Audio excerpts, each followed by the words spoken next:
Assalamualaikum warahmatullahi wabarakatuh. Assalamualaikum warahmatullahi wabarakatuh. Waalaikumsalam warahmatullahi wabarakatuh, Ustaz. Ya, apa khabar tuan-tuan Ustaz? puan-puan, sihat? Ustaz sihat, balik berliran Ustaz. Ya, alhamdulillah baik. Alhamdulillah. Ya, tak ada apalah. Ya, tak ada demam, tak ada apa. Lagipun sebelum pergi tu ada ambil flu jab. Ada ambil. Jadi yalah supaya kita panggil sebagai langkah berjaga-jaga lah kan, ya. Supaya tak kena flu ke batuk ke apa, itu je lah. Sebab kita pergi kawasan negara Arab ni dia kering kan, dia kering, berdebu, ya. Biasalah. Okey, alhamdulillah pada malam ni ya kita menyambung perbincangan kita kitab Akhlak Rasulullah sallallahu alaihi wasallam. Ya, kita sudah sampai muka surat 378 ya. Cuma cerita 378 ni dia datang daripada 377 ya. Kalau kita baca 378 paragraf yang pertama, auzubillahi minasyaitonirrajim, alhamdulillah wa bihi nasta'in ala umurid dunya waddin wassalatu wassalamu ala sayyidil mursalin wa ala alihi wasahbihi ajma'in. Daripada kisah ini ya, kisah ini tu kisah mana? Ya, kisah itu adalah berdetik tolak daripada muka surat 377. Jadi tuan-tuan kena tengok balik 377 ya, di tengah-tengah cerita Asma binti Abu Bakar. Ya, jadi kisahnya adalah kisah Asma binti Abu Bakar ya, radhiyallahu anhuma. Asma anak lelaki, anak perempuan yang tertua ya, bagi Abu Bakar. Abu Bakar ada seorang lagi anak nama Aisyah binti Abu Bakar, tapi Aisyah ya dia 10 tahun lebih muda daripada Asma. Asma ya dia senior 10 tahun. Ketika hijrah Asma berumur 27. Ya, Asma bagi tahu pada para sahabat ketika hijrah, ketika dia menghantar makanan ya di Gua Sur, Asma berumur 27 tahun. Orang tanya pada dia berapa umur Aisyah, dia kata Aisyah 10 tahun muda daripada aku. Jadi dah boleh agaklah, Asma 27, Aisyah 17 masa hijrah. Ya. Jadi Asma binti Abu Bakar dia berkata pada suatu hari ibu dia bernama Qutailah. Ya, Qutailah, Qutailah. Ya, ibu dia bernama Qutailah. Qutailah, Qutailah. Jadi Qutailah ni isteri pertama Abu Bakar dan dia tak masuk Islam. Jadi bila tak masuk Islam, ya, dia masih musyrikah. Musyrikah maknanya musyrik. Ya, maknanya dia punya perkahwinan dengan Abu Bakar tidak boleh diteruskan kerana Abu Bakar sudah menjadi Muslim. Ya, sedangkan Qutailah belum menerima Islam lagi. Dia menolak. Ya, jadi secara umum dia difasahkan. Ya, bukan ditalak lah. Ya, jadi kalau talak tu maknanya Abu Bakar yang mentalak dia. Tapi kalau difasahkan tu maknanya mahkamah lah yang memisahkan mereka. Pada masa jahiliah, ya, dia isteri pertama Abu Bakar. Mak Aisyah isteri kedua, ya, yakni Ummu Ruman, ya, Ummu Ruman. Jadi isteri pertama Qutailah, ya. Ini kita dah jumpa dalam pengajian kitab ya, Khulafa' Rashidin, 4 khulafa'. Ya, cerita Abu Bakar, tuan-tuan boleh tengok balik ya, awal-awal perbincangan kita ya, kuliah Nia ya, kita sudah bincang tentang keluarga Abu Bakar. Jadi Abu Bakar ya, setelah dia berpisah dengan isteri dia, maka datanglah rasa rindu pada Qutailah untuk menjenguk anak dia.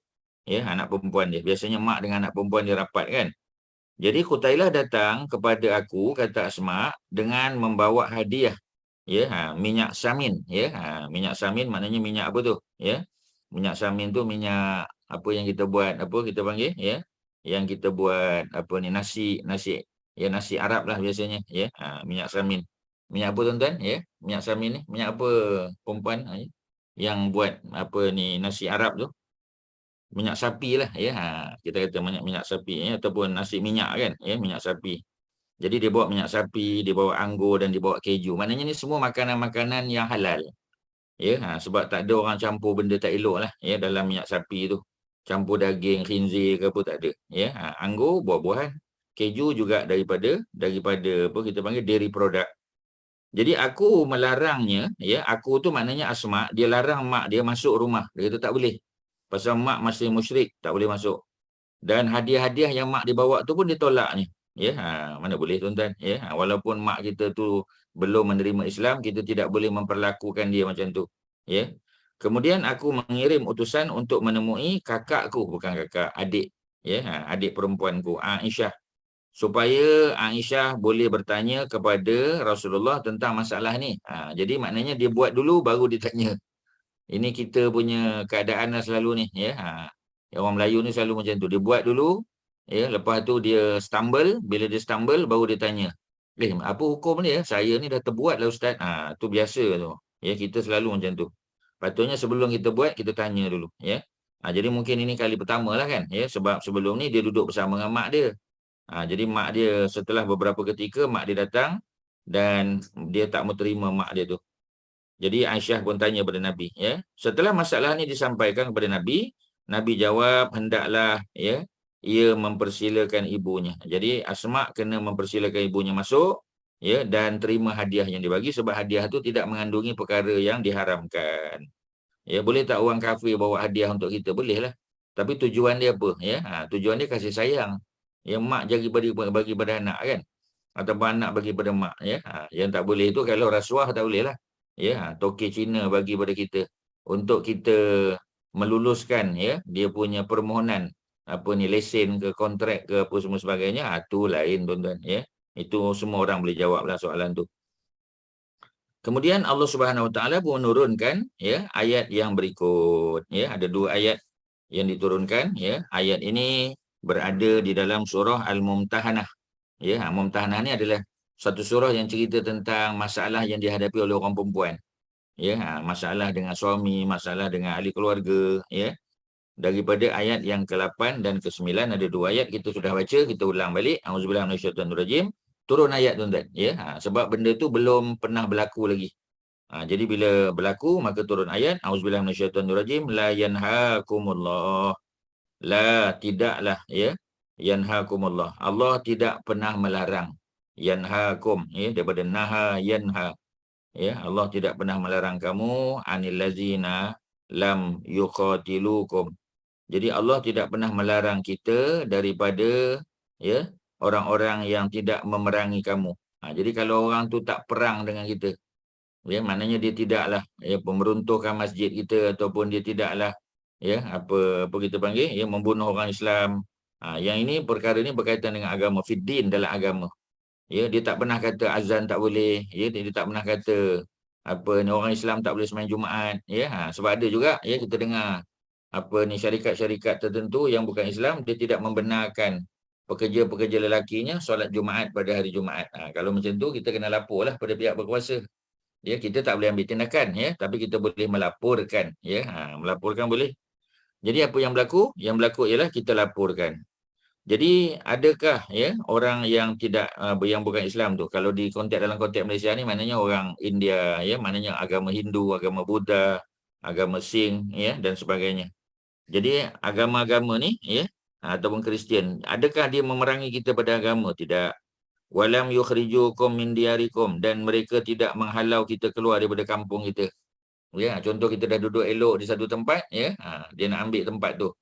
Sebenarnya nak ambil tempat ni tengoklah ya, nak ambil tu untuk tujuan apa. Ya, banyak juga tanah orang kampung dia ambil ya untuk buat jalan raya ya, untuk buat pembangunan. Kemudian dapat pambasan ya, dapat rumah lain, dapat itu ya, itu untuk kita panggil public amenities ya, untuk kemaslahatan awam ya, kemaslahatan awam, kemaslahatan umum tu boleh. Ya, contoh tempat tu nak dibuat masjid nak dibesarkan. Rumah kita pula sebelah masjid. Ya, jadi pihak masjid ya bayar ganti rugi kepada kita. Mungkin ganti rugi yang dibayar tu itu kita bincanglah ya, mungkin tidak setimpal.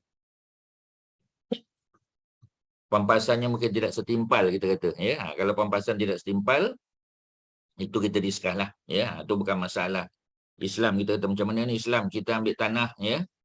Masjid ambil tanah kita kemudian tak bayar dengan jumlah yang betul. Itu kita boleh bawa ke mahkamah ke bincang dengan pihak berkuasa sebagainya tu boleh. Ya, tetapi kita tidak dihalau kan keluar daripada situ. Tak ada apa tujuan. Ya, melainkan ada kegunaan tadilah. Nak buat sekolah ke, kawasan perkuburan ke, ya, ataupun jalan raya dan sebagainya untuk kemudahan awam, itu lain cerita dia. Jadi orang yang bukan Islam tadi, dia ada tak memerangi kita pada agama? Tak ada. Ada tak dia halau kita keluar daripada kampung kita, taman kita? Tak ada. Ya. Jadi kalau tidak ada begitu, dua syarat dia tadi dua. Dua syarat. Yang pertama, dia memerangi kita. Yang kedua, dia menghalau kita keluar daripada tempat tinggal kita. Jadi kalau dua-dua perkara ni tidak dilakukan, ya, macam mak kepada Asma' tadi, ada tak dia suruh Asma' keluar daripada agama Islam? Tak ada. Adakah ya dia halau Asma', ya, sebab dia pun ada apa kita panggil, ya, ada hak terhadap rumah tu. Dia kata, Asma', sebab kau masuk Islam, kau kena keluar daripada rumah ni. Ada tak dia buat? Tak ada. Jadi bila tak ada, Islam kata la yanhakumullah. Allah tidak pernah menghalang kamu, ya, untuk tabarruhum, untuk buat baik kepada mereka. Jadi kita boleh buat baiklah. Kita boleh buat ada hubungan yang baik dengan mereka. Ya. Kemudian wa tuqsitu ilaihim. Dan ya, Allah tidak pernah melarang kita, yang pertama daripada buat baik, yang kedua daripada berlaku adil. Kita kena adil lah, ya. Kepada orang bukan Islam pun kita kena adil. Kalau orang Islam yang bersalah, kita kena kata orang Islam salah. Ya, kalau yang salah itu orang yang bukan Islam, kita kena bagi tahulah, bawalah bukti-bukti dia. Ya, sebab Islam tidak pernah berat sebelah, ya, walaupun yang bertengkar, yang bergaduh tu dua pihak yang berlainan agama, ya. Jadi kita kena berlaku adil. Innallaha yuhibbul muqsitin, sesungguhnya Allah, ya, mengasihi al-muqsitin, orang yang berbuat adil. Jadi orang buat adil ni tak mestilah hakim. Siapa sajalah, ya, kita kena adil dalam hidup kita ni. Ya, kalau tak boleh berlaku adil, mungkin atas sebab-sebab tertentu, ya, tu lain ceritalah. Ya, itu mungkin manusia pandang secara, ya, kata-kata apa ni, ya, sebab orang tak tahu. Ya, hakikat sebenarnya kita tak tahu kan, ya. Jadi kalau kita tak tahu, kita diam dulu, ya. Jangan banyak cakap sangat, sebab ada benda yang kita hanya melihat secara zahir, ya, di dalamnya ataupun pendetailannya kita tak tahu. Jadi oleh kerana tu, ya, kita tak boleh menuduh-nuduh saja, ya. Kita cakap jarang tak boleh, ya. Okey, selesai ayat ke-8. Ayat yang ke-9, innama yanhaakumullah. Allah tidak larang kita buat baik dan kita berlaku adil. Yang Allah larang tu bila? Ya, yang Allah larang itu, ya, hanya senya, innama, hanya senya, ya, tak lain tak bukan. Yanhaakumullah, Allah larang anil ladzina qataluukum fiddin. Terbaliklah tadi.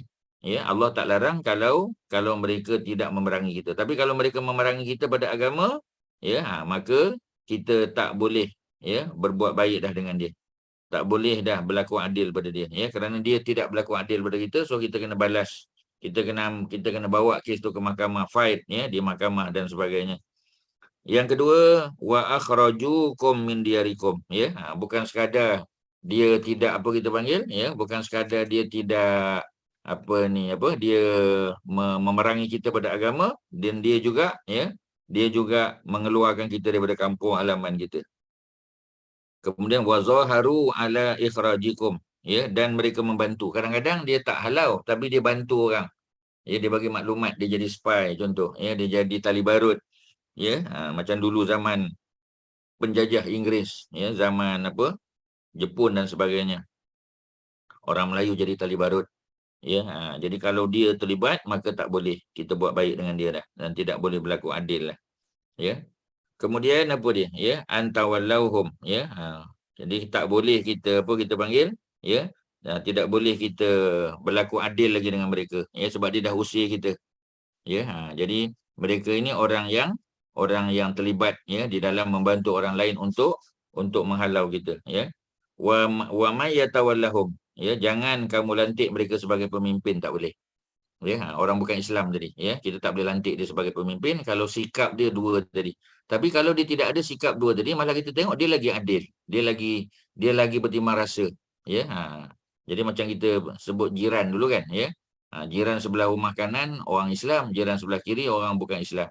Kalau kita balik kampung, kadang kita bagi kunci pada orang yang bukan Islam tu. Orang kata pasal apa? Sebab yang bukan Islam ni tak amanah. Ya, jadi bila kita bagi kunci pada dia, dia tutup lampu rumah dia apa semua, ya. Kita pergi luar negeri ke, kita pergi mana selama seminggu, ya. Seminggu tu dia duduk berkampung kat rumah kita, ya. Dia gunakan elektrik kita, dia gunakan barang-barang makanan kita, ya. Tak amanah dia. Kita suruh dia jaga, bukan suruh menghabiskan makanan kita. Ya, kita suruh dia siram bunga pun dia tak siram, kita suruh bagi makan kucing pun tak peduli dia. Tapi kalau kita bagi pada orang bukan Islam sebelah rumah yang sebelah kiri, semua alhamdulillah semua dia buat. ya, malah dia tambah baja pula, ya. Dia tengok kita punya apa ni, bunga tu macam nak mati, ya, pokok sayur kita macam nak mati, ya. Dia belikan baja pula, kita tak suruh dia belikan. Dia belikan makanan yang elok pula untuk kucing kita. Dia bawa kucing kita balik. Ya, mungkin kucing kita tak sihat contoh. Ya, dibawa ke apa kita panggil, ya, ke doktor haiwan pula, ya. Dia keluarkan belanja. Oh, kalau macam tu, takkanlah orang macam tu, ya, kita tak lantik sebagai apa kita panggil, ya, sebagai apa ni, pemimpin di taman kita, ya, ataupun di tempat kita sebagai contoh. Jadi kita kena berlaku adil lah, ya. Jadi kalau orang itu tidak berlaku adil, halau kita keluar daripada kampung, ya, daripada rumah kita, dan dia memerangi kita pada agama, ya, nak azan pun tak boleh sebagai contoh, ya. Kita tak boleh pergi sembahyang Jumaat dan sebagainya. Kalau kita lantik juga mereka sebagai pemimpin, faulaika humuz zalimun, maka mereka itu adalah orang-orang zalim. Kalau kita lantik, kita orang zalim, ya. Habislah ayat dia. Kita dah baca, kita ulang saja cerita Asma binti Abu Bakar yang mak dia Qutailah tak masuk Islam, mak dia datang nak ziarah dia, dia halau mak dia. Dia tak benarkan mak dia masuk, ya. Dan dia tidak menerima hadiah. Jadi Nabi telah tegur dia dan Allah turunkan ayat, ya, surah Al-Mumtahanah. Daripada kisah ini, baru kita dapat kisah Asma tadi, ya. Kita mengetahui bahawa Islam menekankan sikap kasih sayang kepada kedua ibu dan ayah kita. Ya, kasih sayang walaupun mereka belum menerima Islam. Rasulullah SAW tidak menginginkan seseorang, ya, ibu meskipun masih musyrikah, ya, musyrikah untuk perempuan, ya, kalau lelaki musyrik, dihalang untuk mendapatkan kasih sayang anaknya yang sudah beriman. Sebagaimana Rasulullah SAW melarang jihad orang yang tidak mendapat restu daripada mak ayahnya, ya. Jadi tak dapat restu nak pergi berjihad, contoh di Palestin kan. Sebab tu di Palestin ni, ya, kalau dia nak pergi berjihad, maka dia kena dapat restu mak bapak. Kalau tak dapat restu mak bapak, tidak dibenarkan pergi. Kalau dia kata saya kalau minta tak dapat, ya, dia pergi juga, ya. Tetapi dia buat rakaman video, rakaman, ya, minta izin daripada mak bapak dia. Kemudian video tadi dia hantar ke rumah dia, mak bapak dia pun tengok, ya. Dia kata, mak, ayah, bila mak ayah tengok video ni, saya dah berada di medan jihad lawan dengan orang Yahudi, lawan dengan tentera Israel, ya, rejim Tel Aviv. Jadi apa ni, minta mohon sangatlah mak restui saya, sebab kalau saya mati syahid, saya boleh masuk syurga tanpa hisap, ya.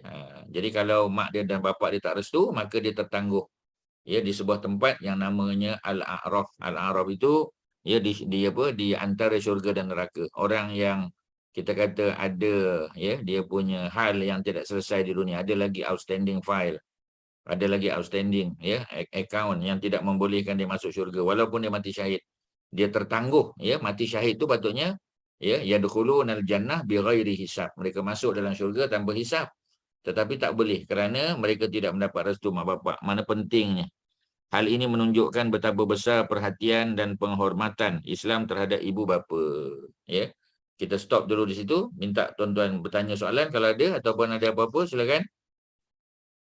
Ya, isu pertama kita ialah, ya, taat pada mak bapak, tapi taat yang bergantung kepada situasi dan keadaan, ya. Boleh tak kita masih baik dengan dia? Boleh. Kasih sayang boleh, ya. Tapi kalau dia diajak kita makan benda yang haram, tak boleh lah. Ya, tuan-tuan kalau masih ingat, Ustaz ada bawa cerita tentang Ustaz Suhaib Webb, ya. Suhaib Webb ni dia apa? Dia apa ni, Oklahoma, ya, daripada Oklahoma, seorang DJ, ya, di kelab malam, masuk Islam dan akhirnya mak bapak dia tahu dan dia dihalau keluar daripada rumah dia, ya. Asalnya dia boleh bersembunyi lagi. Tapi akhirnya bila Thanksgiving, ya, mak dia sediakan makanan daripada binatang yang tidak halal, maka mak dia hidangkan pada dia, dia tak makan, maka pecah rahsia. Masa tu juga mak dia halau dia daripada rumah, ya. Jadi maknanya boleh taat kepada mak bapak boleh, selama mana ketaatan itu tidak menyalahi perintah agama, ya. Selagi itu boleh, tak ada masalah. Kita boleh berkasih sayang, buat baik kepada mak ayah, masih boleh berbakti dan dapat pahala. Okey, ada apa? Silakan tuan-tuan. Ada apa? Haji Fuad, ada apa? Ya. Kak Mai ada apa? Datuk Osman, okey. Ada apa? Silakan. Hajar Zainab. Ya. Ustaz, Ya. macam mana keadaan Al-A'raf tu? Orang yang duduk kat Al-A'raf tu. Tu kena baca suratul A'raf lah. Ya, surah yang ke-7 dalam Quran, ya.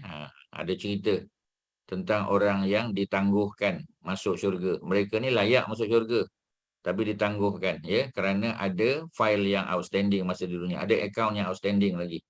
Maknanya ada benda tak selesai. Contoh orang berhutang lah. Orang berhutang, ya, tak bayar hutang, maka dia mati. Tak ada pula dia pesan pada anak bini dia untuk bayar, ya. Jadi dia tertangguh. Begitu juga orang yang mati syahid yang tidak mendapat restu dari mak ayah, ya. Dan isu-isu lain lah. Jadi mereka ni tertangguh, dan macam mana keadaan mereka, ya, dah tentulah, ya, keadaan mereka tidak seperti mana keadaan orang syurga. Orang syurga dapat nikmat. Orang Al-A'raf ni kena menunggulah, ya. Dan menunggu itu, penantian tu satu penyiksaan, kita pun tahu. Ya, menengok orang buat, ya, orang dapat kebaikan, ya. Bila dia melihat ke neraka, alhamdulillah lah, ya, sebab tak kena bakar. Tapi bila melihat ke syurga, dia akan rasa menyesal, ya, kerana ada benda yang di dunia dulu dia tidak sempat menyelesaikan. Ya, detail boleh tengok dalam suratul A'raf lah, ya. Okey, lain ada apa? Silakan tuan-tuan, ada apa? Kalau ada. Tak ada, ya. Kejadian perang Siffin, ya, bawah sambung. Perang Siffin berlaku di negeri Syam, ya. Perang Siffin berlaku antara tentera Saidina Ali, ya. Ali berada di Kufah, ya. Jadi kita alhamdulillah, ya, telah ziarah Kufah baru-baru ni, ya. Tempat di mana Saidina Ali dibunuh, ya, oleh Abdurrahman bin Muljam, ya, seorang Khawarij, seorang lelaki ekstrim, ya, hafal Quran, banyak ibadahnya, guru Quran, ya, tetapi dia salah faham dalam agama, ya. Hafal Quran, ya, boleh baca ayat dengan baik, boleh berhujah, tetapi tidak faham maksud kerana tidak melihat tafsiran Quran seperti mana yang diajar oleh Nabi dan para sahabat, dan dia menganggap dia je betul, orang lain salah. Susahlah tuan-tuan. Dalam hidup ni kalau kita susah nak ditegur, ya, nak dia bagi nasihat pun tak mau dengar. Orang bagi tahu macam lain, dia bercakap macam lain. Dia saja yang betul, orang lain yang salah. Kalau macam tu susahlah hidup. Ya, sedangkan Nabi pun ditegur oleh Allah Subhanahu Wa Taala. Ya, para sahabat hebat-hebat pun ditegur oleh Nabi. Jadi oleh kerana itu, maka perang Siffin, perang antara Saidina Ali, khalifah pada masa itu, khalifah yang keempat, lawan dengan gubernur negeri Syam, yakni Muawiyah bin Abi Sufyan. Ya, Muawiyah, ya, dia berperang dengan Ali kerana dia berpendapat Ali tidak memberi perhatian kepada tuntut bela atas kematian Osman. Osman kena bunuh. Ya, Osman kena bunuh di Madinah. Jadi Ali bukan tak mau ambil tindakan, tapi Ali kata keadaan negara tidak mengizinkan. Sebab itu bila keadaan negara tidak mengizinkan, ya, keadaan ekonomi masih teruk, ya, rakyat tak makan contoh, ya, harga barang mahal. Jadi yang pertama mesti diselesaikan adalah mengamankan dulu, ya, mencari formula untuk menyelesaikan masalah rakyat dulu. Ya, itu yang pertama tuan-tuan, ya. Jadi yang tu, ya, yang menyelesaikan, turunkan harga telur dulu, turunkan harga apa yang meningkat naik, ya, harga minyak masak apa semua sebagainya, ya, bagi rakyat selesa, ya, kemudian sediakan bantuan dan sebagainya, ya, maka kemudian baru kita cerita tentang benda-benda lain lah, ya, itu yang utama. Ya, kalau ada keadaan ada musuh yang menyerang, ya, ada keadaan tidak aman, ada konflik dan sebagainya, amankan dulu keadaan, baru Ali nak ambil tindakan. Tapi Muawiyah, ya, agak gopoh di situ. Ya, dia menganggap bahawasanya, ya, Ali melambat-lambatkan, ya. Jadi beliau sebagai gubernur, dia melihat dalam konteks, ya, jawatan dia sebagai gubernur di negeri Syam saja. Ya, dan sudah tentulah dia nak cepat ambil tindakan sebab Osman tu adalah dia punya sepupu, ya, sepupu kepada Muawiyah. Ya, nak kata Muawiyah tak layak untuk berijtihad, tak juga, dia layak kerana dia juga orang yang menguasai Al-Quran. Dia adalah penulis wahyu, ya. Beliau adalah adik ipar Rasulullah. Beliau daripada kalangan Quraisy bangsawan juga, ya. Walaupun bukan Bani Hashim, tapi orang hebat. Jadi latar belakang dia tu, ya, memungkinkan dia untuk berijtihad, tapi ijtihad dia kurang tepat. Ijtihad Sayyidina Ali yang lebih tepat. Jadi berlaku perang Siffin. Ya, lebih daripada 40,000 orang mati tuan-tuan. Tapi Siffin tidak berlaku di Iraq. Ya, Siffin berlaku di negeri Syam, ya. Jadi ceritanya ialah apabila sebahagian kaum muslimin menawan dan membawa Syaimah. Jadi habis peperangan tadi, maka ada seorang perempuan yang bernama Syaimah, ya, Asy-Syaimah binti Al-Haris, ya, bin Abdul Uzza, dibawa jumpa dengan Nabi. Dia adalah saudara perempuan susuan Nabi. Ya. Maknanya dia pernah menyusu daripada orang yang sama, ya. Ada yang kata daripada Suwaibah, ya, Suwaibah al-Islamiyah. Ada yang kata daripada daripada Halimah Sa'diyah. Ya. Jadi yang penting dia adalah saudara susuan Nabi. Maknanya adik Nabi ataupun kakak Nabi, ya. Kakak susuan ataupun adik perempuan susuan. Jadi bila dibawa, ya, maka mereka membawa dan menggiringnya dengan kasar, ya. Sebab dia kena tangkap. Ya, ingatkan dia kafir, ya. Oleh kerana dia kafir, maka kita tak boleh berlaku lembut dengan dia. Kemudian dia berkata kepada para sahabat, ketahuilah bahawa sesungguhnya aku adalah saudara perempuan susuan, ya, kepada kawan kamu. Kawan kamu tu Rasulullah lah, ya. Para sahabat tangkap dia. Kemudian, ya, mereka tidak mempercayainya hingga mereka membawa, ya, Asyaimak tadi ke hadapan Nabi, ya, dan Nabi pun tak kenal dia. Ya, sebab sudah berlaku berapa lama, ya, Nabi masa kecil. Menyusu ni kita tahulah, ya, masa 2 tahun pertama kita lahir. Jadi sekarang, ya, Nabi ini dah peristiwa kita panggil, ya, kejadian, ya, perang Siffin, ya. Tapi perang Siffin ni pasal apa perang Siffin? Pelik juga kan. Perang Siffin ni berlaku apa, ya? Dia berlaku ketika zaman Saidina Ali, ya. Jadi ni mungkin ada kesilapan lah ni. Ya, tak pasti, ya, apa jawapan sebenarnya, mengapa Siffin yang diletakkan. Kalau ustaz ni satu kesilapan lah. So bila ustaz baca Siffin, kita teringatlah Ali lawan Muawiyah kan. Tapi di sini bukan Ali lawan Muawiyah ni, ya. Mungkin perang Hunain. Ya, lebih tepat lagi ustaz rasa ni perang Hunain, ya. Tuan-tuan boleh cek lah, ya. Tapi kalau ketika ditangkapnya termasuklah Bani siapa, ya, Bani Sa'ad, ya. Kalau keluarga Halimah Sa'diyah, ini adalah peperangan Hunain yang lebih tepat, ya. Jadi tolong tukarkan tuan-tuan, ya. Kalau kita tak cek macam itulah kadang-kadang, ya, ataupun terlepas pandang.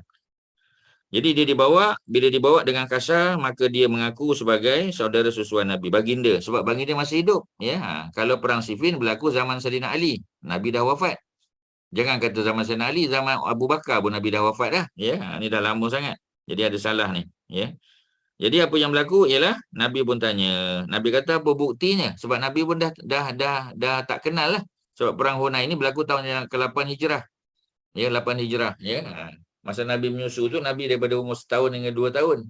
8 Hijrah ni. Nabi hijrah pun umur 53, campur 8, maknanya umur 61 Nabi dah.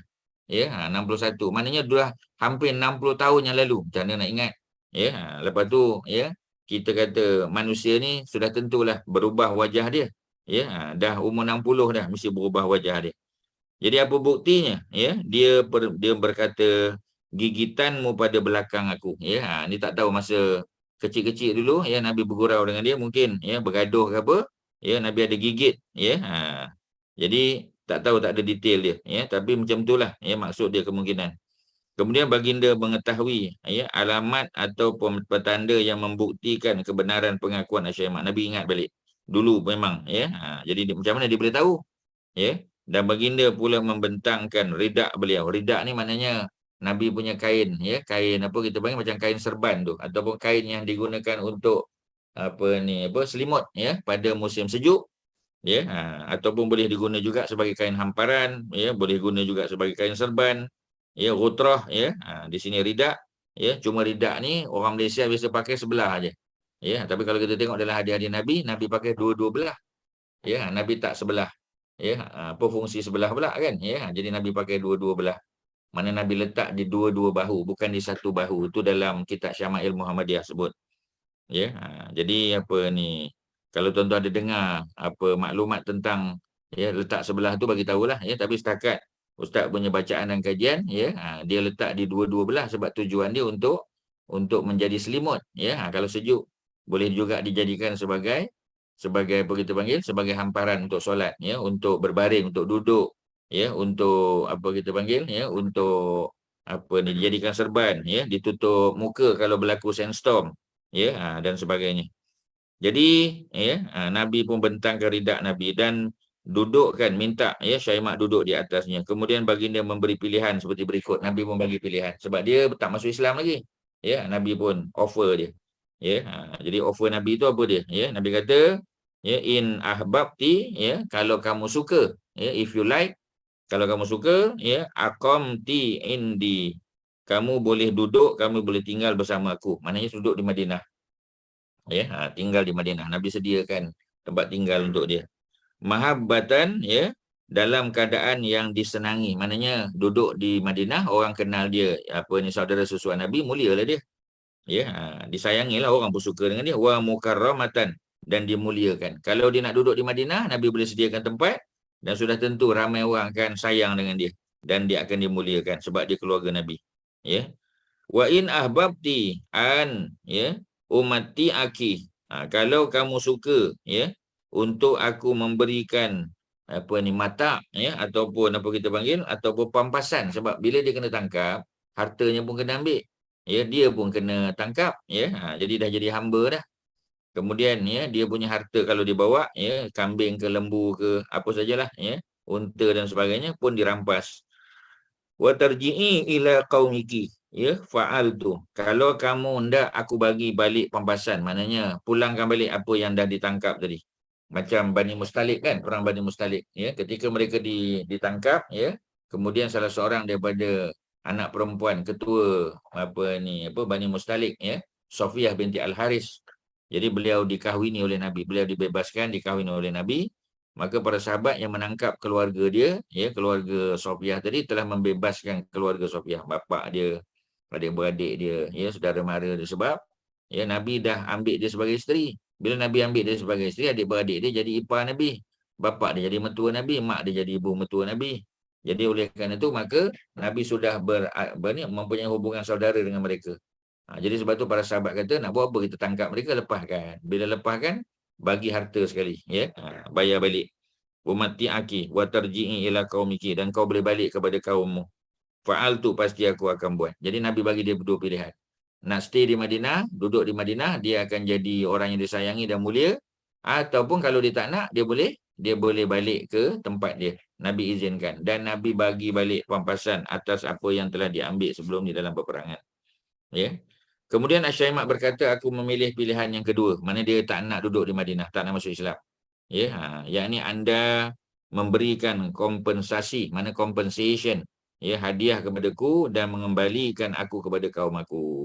Jadi kena hantar dia balik ke kaum dia. Maka Rasulullah SAW mengembalikannya kepada kaumnya dan memberinya 3 hamba lelaki dan seorang hamba perempuan. Dia baginya. Selepas itu Syaimak kembali kepada keluarganya, maka para perempuan menceritakan kepadanya tentang nasib seseorang yang bernama Bijat. Jadi Bijat, ada seorang lelaki daripada kalangan kabilah mereka nama Bijat, dia daripada golongan Bani Sa'ad. Bani Sa'ad ni adalah Halimah Sa'diyah punya family lah, itu yang kita kata mungkin yang disebut sebagai Syaimak binti Al-Haris bin Abdul Uzza ni juga daripada kabilah Bani Sa'ad yang pernah disusukan oleh Halimah Sa'diyah, ketika Nabi juga disusukan. Jadi Bijat ni, dia buat suatu perbuatan yang sangat kejam, biadab dia, jahat dia ni, tak ada peri kemanusiaan. Jadi dia pernah, ada orang Islam datang kepada dia, lalu ditangkapnya, kemudian dipotong-potong tubuhnya, kemudian dibakarnya, tunjuk kejam sangat. Ketika terjadi perang Hunain, Bijat melarikan diri. Jadi dalam perang Hunain, Bijak melarikan diri. Namun, dia berjaya ditangkap. Mendengar cerita perempuan tersebut, dia kata ada satu keluarga kita, Bijat telah ditangkap. Macam mana ni? Mereka minta Syaimak pergi jumpa dengan Nabi. Kerana Syaimak ni adalah saudara susuan Nabi kan. Maka dia pun pergi, minta supaya Nabi menyerahkan Bijat kepadanya, lepaskanlah. Kemudian baginda memenuhi permintaan Asyaimak. Maknanya Syaimak ni ada kapasiti lah, untuk membantu melepaskan orang-orang yang dia daripada kabilah dia. Jadi diminta Nabi punya keizinan untuk membebaskan Bijat ni. Nabi pun bagi. Kemudian baginda memenuhi permintaan. Tidak hanya itu, baginda juga masih memberi Syaimak hadiah lagi. 1 atau 2 unta. Dan menanyakan siapa sahaja antara saudara maranya yang masih ditawan. Ada tak? Kemudian Asyaimak menemui baginda kembali dan baginda memberi hadiah lagi. Dengan hadiah beberapa unta dan kambing. Jadi cerita ada dalam Sirah Ibnu Hisham, jilid yang keempat, muka surat yang ke-100, ada nota kaki di bawah. Okey tuan-tuan, tu cerita Syaimak panjang dah. Tadi kita cerita Asma, binti Abu Bakar yang tidak menerima hadiah daripada maknya dan tidak benarkan mak dia masuk ke dalam rumah. Ya, sekarang cerita tentang Syaimak, ya. Syaimak yang merupakan keluarga ya Nabi, ya, mana keluarga melalui penyusuan. Ya, kemungkinan besar dia juga menyusu daripada Halimah Sa'diyah seperti mana Hamzah. Hamzah juga ya. Hamzah adalah Nabi punya bapa saudara tapi juga adalah adik-beradik susuan, kerana Hamzah juga dikatakan pernah menyusu daripada Suwaibah Al-Aslamiyah, hamba kepada Abu Lahab, ya. Apa ni, suami kepada Ummu Salamah, Abu Salamah juga pernah menyusu ya daripada Suwaibah, ya. Sebahagian kata dia menyusu daripada Halimah Sa'diyah. Maknanya memang ada ada sebab ya mereka ni menjadi keluarga susuan Nabi. Walaupun ada hubungan keluarga darah daging, ada juga hubungan penyusuan tadi. Jadi ini cerita Syaimah. Ada dua dah ya yang kita dah sebut pada hari ini. Kalau ada soalan silakan tuan-tuan. Ya, ada apa? Sila tanya kalau ada. Kalau tidak ya, mungkin ada ada pandangan ke, ada pengalaman, ada baca-baca tempat lain bagi tahulah. Silakan, ada apa? Ya. Tuan-tuan jangan diam tuan-tuan ya. Bukan kita bukan apa kita panggil ya. Ini bukan Facebook tuan-tuan ya. Facebook tak apalah ya. Kalau tak Facebook tuan-tuan boleh apa kita panggil ya, boleh chat ya, boleh tanya soalan. Syirin, ada apa Syirin? Silakan. Tak ada Ustaz, tak ada. Orang lain silakan tuan-tuan ya. Ada apa? Datin Lin ada apa? Kak Mai ada apa? Datuk Osman, Kak Masyita ya. Tak ada Ustaz. Terima kasih. Ya. Orang lain silakan. Ustaz, thank you. Ya. Jika Rasulullah diminta untuk berdoa yang tidak baik untuk seseorang. Ini yang ketiga pula ya. Jadi tentang doa tadi. Boleh tak kita doakan benda buruk pada orang? Sebenarnya tak ya. Kita tidak doakan benda buruk melainkan orang tu buat zalim pada kita atau lain. Ya. Baik orang Islam maupun kafir, maka baginda justru melakukan sebaliknya, mendoakan sesuatu yang baik bagi seseorang. Diriwayatkan bahawa ketika baginda memerangi para musuh, maka para sahabat bertanya kepada baginda, seandainya anda melaknat mereka ya Rasulullah, ya, maknanya tidakkah Nabi nak laknat mereka ni sebab mereka serang orang Islam? Ya, baginda menjawab, inni lam ub'as la'anan, ya. Sesungguhnya aku, kata Nabi, lam ub'as, aku tidak pernah diutus oleh Allah la'anan untuk menjadi pelaknat, tukang laknat. Ya, wa innama, ya, hanya sahaja yang Allah utus aku ialah bu'istu rahmatan, aku diutus untuk menjadi rahmat. Ya, jadi bila nak jadi rahmat tu mana Nabi doakan kebaikan, bukan Nabi melaknat orang. Ya. Kemudian qilalahu ya Rasulullah, ya, kemudian ada tambahan lagi. Ditanya pula Nabi, ya. Dikatakan kepada Nabi, wahai Rasulullah, inna Dausan, sesungguhnya Dausan, ada satu kabilah daripada Yaman namanya ya Bani Daus, ya, kabilah Daus. Kabilah Daus ni adalah kabilah siapa? Kabilah Abu Hurairah, ya, daripada belah Yaman. Jadi mereka ini apabila ya diajak kepada Islam, mereka asad. Ya, asad mana mereka engkar, ya, mereka bangkang, ya, kemudian wa'abad, dan mereka enggan menerima dakwah Islam tu. Jadi bila diajak masuk Islam tak nak. Jadi bila tak nak, ya, maka fadu'allaha alaihim faqala, ya, maka doakanlah, ya, sebab tak nak, ya, doakan benda yang tidak baik untuk mereka, kata para sahabat. Kemudian Nabi kata faqala Allahumma hdi Dausan wa ati bihim, ya, Allahumma, wahai Allah, ihdi Dausan, berilah hidayah kepada kabilah Daus daripada Yaman ni, ya, wa ati bihim, dan datangkanlah mereka kepadaku. Maknanya Nabi minta supaya Allah buka pintu hati mereka, ya, datangkan hidayah kepada mereka. Dan setelah mereka mendapat hidayah, mereka masuk Islam, biarlah mereka ni datang berjumpa dengan Nabi. Memang betul tuan-tuan, ya, doa ni mustajab. Ya, sebab tu kabilah Daus antara kabilah yang memeluk Islam, ramai ya kabilah mereka.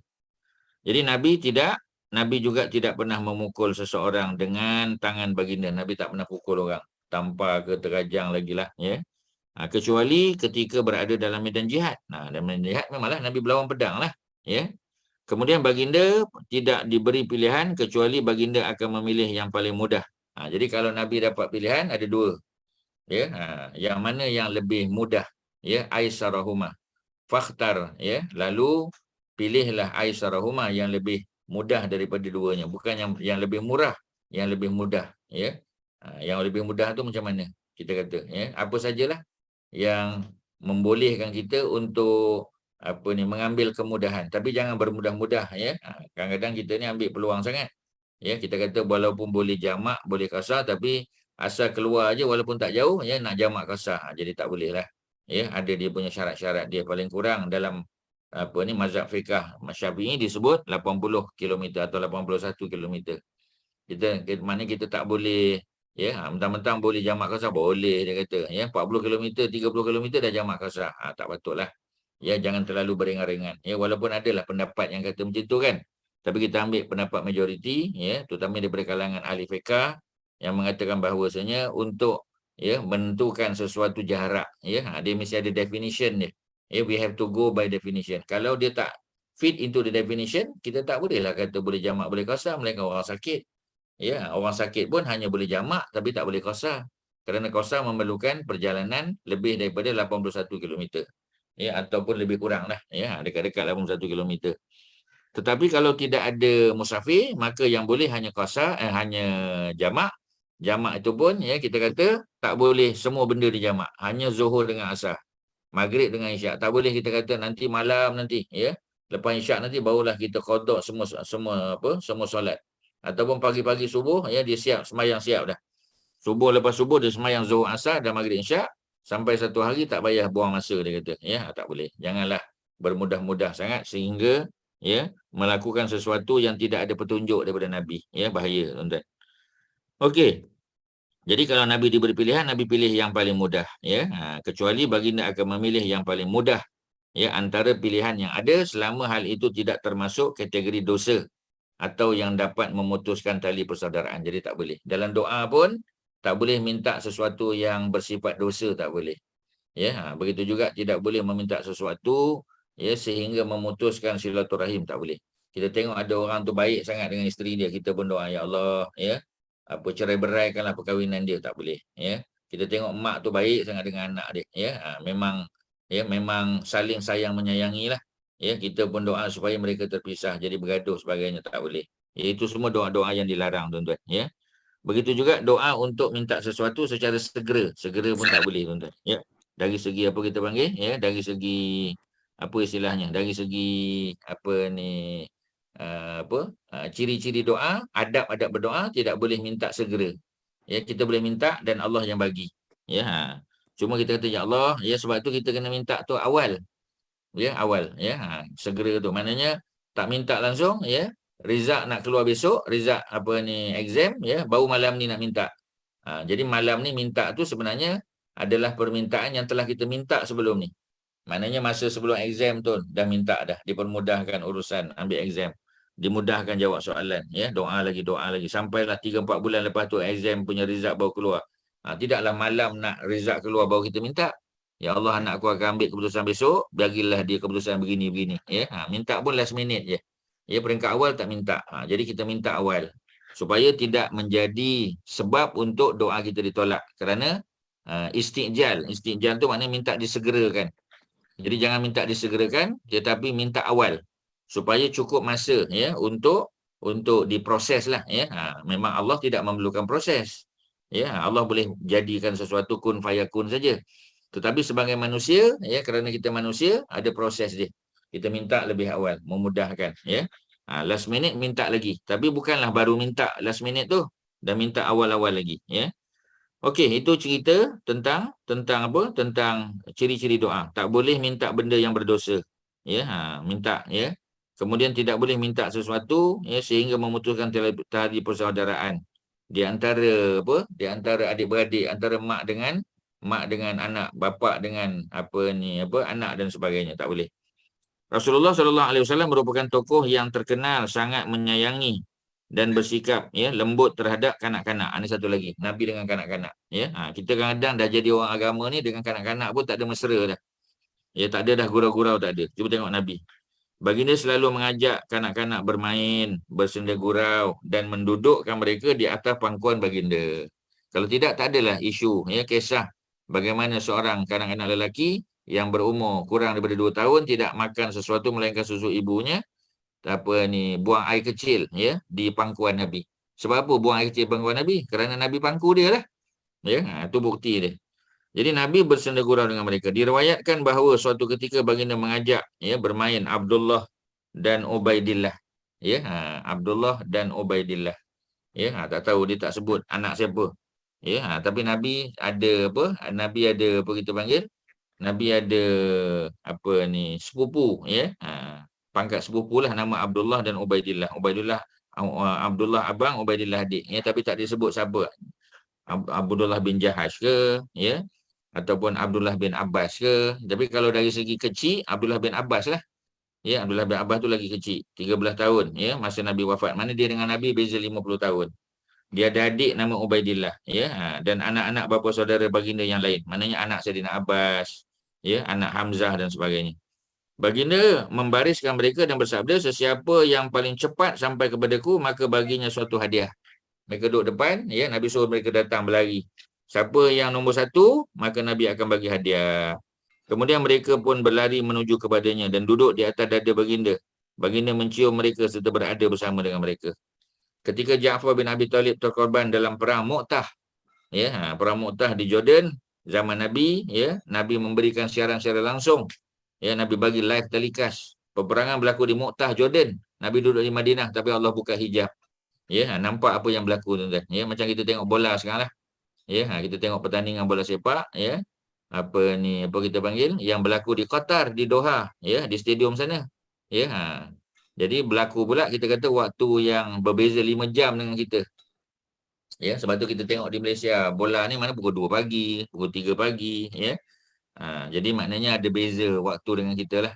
Dia lambat, 5 jam daripada kita. Jadi dah tentu kita lebih dulu lah, sebab tu kita dah pagi, mereka masih pada waktu malam lagi, tidak terlalu lewat, tapi tempat kita lewat lah. Itu kalau game tu berlaku di Europe, lagi banyaklah masa perbezaan, mungkin 8 jam, mungkin 10 jam mungkin, Alhamdulillah kita kata kalau dia berlaku di tempat di Asia ni kuranglah. Tidaklah terlalu lama, 5 jam sebagai contoh. Di Saudi contoh, 5 jam dengan kita. Mekah, Madinah, di Palestin sebagai contoh, di Jordan, di Qatar, lebih kuranglah kita kata, dia punya jangka masa tu. Jadi maknanya kita berada pada waktu yang lain. Tapi kita boleh tengok secara langsung tu. Seolah-olah kita berada di stadium. Kita duduk di Doha, di Qatar. Sedangkan kita duduk di Malaysia. Kita berada di jarak yang sangat jauh, 8,000 km sebagai contoh. Tapi kita masih lagi boleh melihat sesuatu yang sedang berlaku. Itulah perkara yang Allah bagi kepada Nabi. Ketika mana Nabi dapat melihat apa yang sedang berlaku di mana? Di dalam peperangan Mu'tah. Dan Nabi dapat melihat Ja'far dibunuh sebagai salah seorang ketua tentera Islam. Selain daripada Ja'far, yang dibunuh ialah Zaid bin Harisah, dan juga seorang lagi ialah Abdullah bin Rawahah. Ada 3, tuan-tuan. Okey. Jadi itulah dia punya cerita dia. Kemudian Nabi pun bersedih. Kemudian baginda bergegas menuju ke rumah Ja'far. Nabi pergi rumah Ja'far, menemui isterinya Asma binti Umais. Asma binti Umais. Jadi Asma binti Abu Bakar. Asma binti Umais. Pada masa itu baginda melihat Asma telah selesai membuat adunan roti.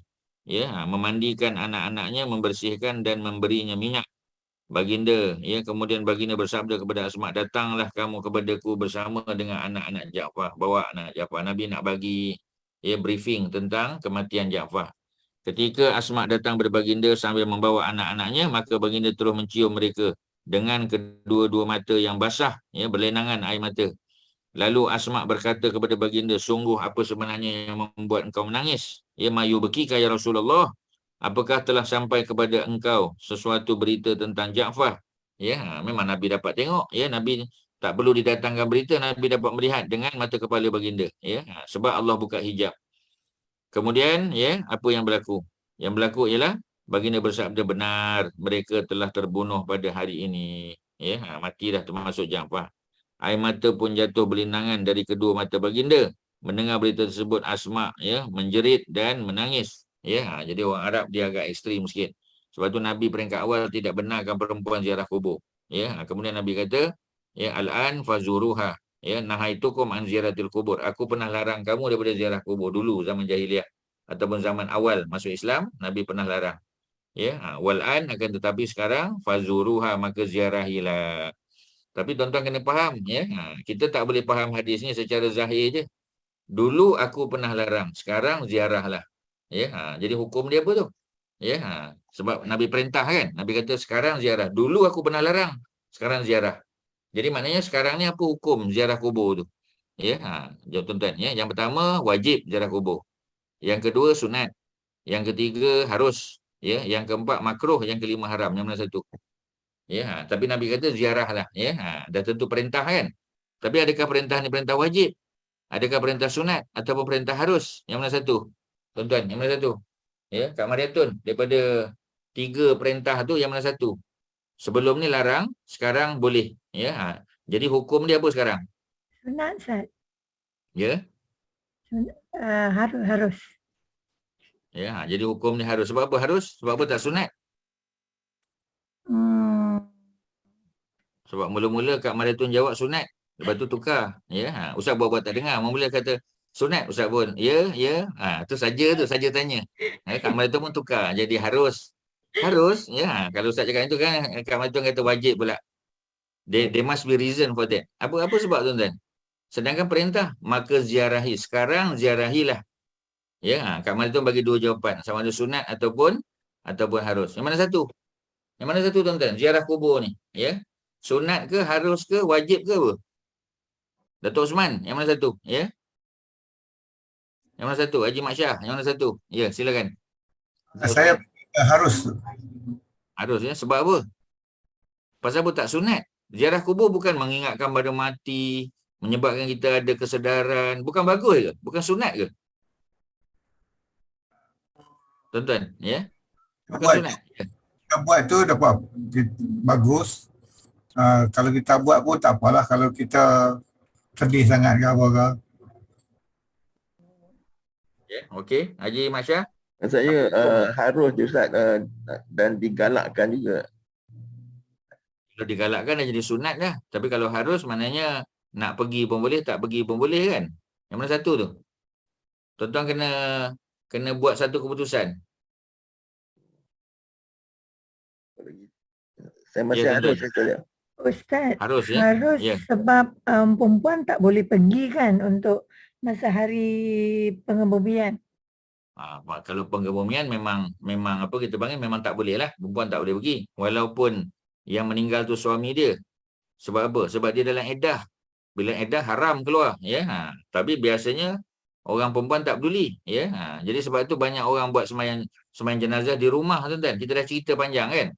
Sembahyang jenazah di rumah kerana nak bagi isteri yang sedang dalam iddah itu untuk solat di rumah. Ya, kemudian jenazah pun katalah ya, dimandikan di rumah, disembayangkan di rumah, kemudian bawa ke masjid. Sembayang di masjid pula, ya. Biasanya macam tu. Kadang-kadang ya, kita kata nak buat mandi di masjid boleh, tak ada masalah sebab kat rumah tak ada fasiliti kan. Tapi masa sembahyang isteri tak boleh datang lah. Isteri sembahyang ghaib aja lah. Ya, nak buat macam mana? Ya, sebab apa? Ya. Sebab jenazah tidak dibawa balik ke rumah. Tapi kalau dibawa balik ke rumah, keluarga yang terdekat termasuk isteri boleh menyembahyangkan. Kemudian bawa ke masjid, kita kata. Kalau tak ada keperluan untuk disegerakan. Ya, kita kata, boleh tak tunggu sekejap? Tunggu sekejap boleh. Ya, ada kawan-kawan dia daripada pejabat nak datang. Ya, dia pun kawan-kawan baru dapat berita, dia kata dalam masa setengah jam baru kami sampai. Tapi nak ke bumi dah ni. Tak, sabar, tunggu dulu tuan-tuan. Boleh tak kita tunggu? Jawapannya boleh. Kerana nak bagi orang ramai sembahyangkan jenazah tu. Ya, macam Nabi kita kata, ya, orang tak putus-putus sembahyang jenazah Nabi. Ya, itu yang Nabi punya jenazah, ya, Nabi wafat pada hari Isnin, Nabi dikebumikan pada malam Rabu. Ya, kalau nak kira kita kata bukan Nabi kata segera. Sebab tu tuan-tuan, hukum dia tak sama tuan-tuan. Ya, dia kena tengok dia case by case. Ya, kena tengok konteks keadaan dia. Kalau orang yang meninggal tu orang yang cedera parah, ya, yang kita kata kalau kita biarkan nanti darah habis basah. Ya, keluar darah lagi, ya. Jadi yang tu kena segerakan. Tetapi kalau tidak ada apa-apa yang menyebabkan perlu disegerakan, ya. Jadi ada pula ya kawan pejabat ataupun kawan-kawan lain nak datang, ya. Jadi kita tunggulah sekejap. Ya, tapi bukanlah tunggu sampai berhari-hari. Ya, jenazah Nabi itu sebab apa tuan-tuan? Sebab apa? Tuan-tuan masih ingat tak? Ya. Pasal apa jenazah Nabi itu lambat disembahyangkan? Apa sebab tuan-tuan? Ya, ini semua kita dah cerita ni. Apa sebab? Apa sebab ditunggu? Apa sebab Sister Dazlia? Apa sebab jenazah Nabi itu sampai Rabu malam baru ke bumi? Apa antara sebab dia? Apa isunya yang menghalang tu? Ya, tuan-tuan, apa? Ya, Lantik pengganti dia Ustaz. pasal pengganti belum dilantik satu, ya. Tapi pengganti itu dilantik cepat tau. Ya, pada hari yang sama selesai. Ya. Apa yang menyebabkan jadi lambat tu apa sebab? Tuan-tuan, Tempat Jadi- tak dikebumikan. apa sebab? Tempat di mana, sama ada di Mekah atau Madinah, nak tempat Maknanya kebumi. isu apa tu? Isu apa tu? Ya, ada isu khilaf. Ya, jadi para sahabat masih belum dapat membuat keputusan. Tak dapat sebulat suara lagi nak balik bawa pergi Mekah ke, sebab Nabi kampung di Mekah. Lahir di Mekah kan. Tapi Nabi sudah mustautin di Madinah, ataupun adakah kebun di Madinah. Nak ke bumi di Madinah pula, di mana? Baqi' ke di mana? Ya, itu banyak isu dia tuan-tuan. Nak sembahyang jenazah macam mana? Nak ada imam ke tak ada? Banyak isu. Jadi oleh kerana banyak isu, maka jenazah Nabi ya lewat dikebumikan. Tapi adakah menjadi kesalahan? Tidak, kerana belum selesai lagi. Ya, belum selesai lagi para sahabat ya mencari orang yang mendengar hadis Nabi, sebab sahabat Nabi ni 144,000. Ya, mungkin ada yang dengar Nabi bagi tahu, kalau aku wafat besok, bawa aku balik ke Mekah. Ya, mungkin Umar tak dengar, mungkin Abu Bakar tak dengar, tapi mungkin ada orang lain pula dengar. Ya, jadi macam tu, ya, sehingga para sahabat terpaksa menunggu. Jadi ada sebab dia tuan-tuan ya. Okey, jadi balik pada cerita tadi kita kata, ya. Jadi kalau ada orang yang nak sembahyangkan lagi, kita tunggulah sekejap. Ya, jadi balik pada cerita tadi, orang perempuan memang tidak dibenarkan pergi, ya. Memang jangan. Ya, orang perempuan tak payah, lelaki yang pergi hantar. Ya, dia kata kami bukannya isteri pada si mati, ya. Kami ada kawan-kawan dia, kawan sepejabat tak hantar tuan-tuan. Tapi kalau tuan-tuan tak percaya, tuan-tuan tengoklah, ya, bila berlaku kematian cuba tengok. Ya, jadi itu, ya, dia punya nak sembahyangkan jenazah di masjid, orang perempuan lain boleh datang, tak ada masalah. Ya, tapi isteri dia duduk rumah. Ya, adakah dia anggap isteri itu berdosa? Ya, sebab dia kata ni last, ya, untuk menyelenggarakan jenazah suami.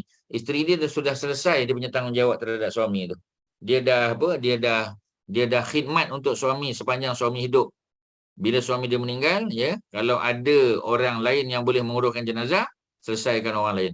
Kecuali kalau tidak ada orang yang nak menyelenggarakan jenazah dia. Tuan-tuan ingat tak, ada seorang sahabat Nabi kena buang negeri. Ya, dia kena buang negeri pada zaman Saidina Osman, ya, kerana dia mengkritik Osman. Ya, dan kritikan itu kritikan yang agak ekstrim. Jadi beliau telah diarahkan untuk dibuang negeri. Duduk di satu tempat, ya, tempat jin bertendang. Jadi bila dia meninggal, yang mandikan jenazah dia siapa? Isteri dia. Ya, mana orang lelaki lain? Tak ada orang lelaki duduk situ tuan-tuan. Ya. Dan yang mandikan jenazah dia juga, ya, adalah anak lelaki dia yang masih kecil. Ada berdua je tuan-tuan. Ya, sebab apa? Sebab tak ada orang. Ya, siapa sahabat tu yang kena buang negeri, kemudian dimandikan jenazah oleh isteri dia, ya, dan anak dia. Ustaz. Siapa dia? Siapa dia? Tak dengar.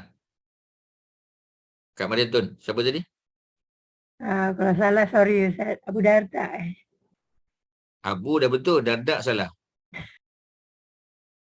Abu siapa? Satu lagi, try. Tuan-tuan yang kata Abu Bakar pula, ya. Abu Hurairah bukan. Seorang lagi, Abu siapa tuan-tuan? Ya. Datin Lin, Abu siapa? Ya, dah bagi jawapan dah, ya. Abu Zar Al-Ghifari. Tengok di chat. Abu Zar Al-Ghifari. Ya, Abu Zar ni dia adalah, ya, dia badui tuan-tuan, ya. Apa kerja dia masa zaman jahiliah dulu? Syirin, apa kerja Abu Zar masa zaman jahiliah? Sebelum masuk Islam, apa kerja ni? Duduk di tengah-tengah padang pasir tu. Apa kerjanya?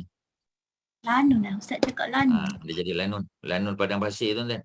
Orang lalu kampung dia kena tol. Ya, dia rompaknya, dia pukul, ya, dia cederakan orang. Tu zaman dia jahiliah. Tapi masuk Islam, beriman dia jadi orang zuhud. Ya, Abu Zar Al-Ghifari. Dia kena buang negeri pada zaman Saidina Osman. Osman tak salah. Abu Zar pun tak salah, ya. Tapi hukum tetap hukum, tuan-tuan. Ya, jadi sebab dia membawa pandangan yang ekstrim. Ya, pandangan yang mengatakan bahawasanya tak boleh, ya, seseorang itu ada rumah lebih pada dua, tak boleh.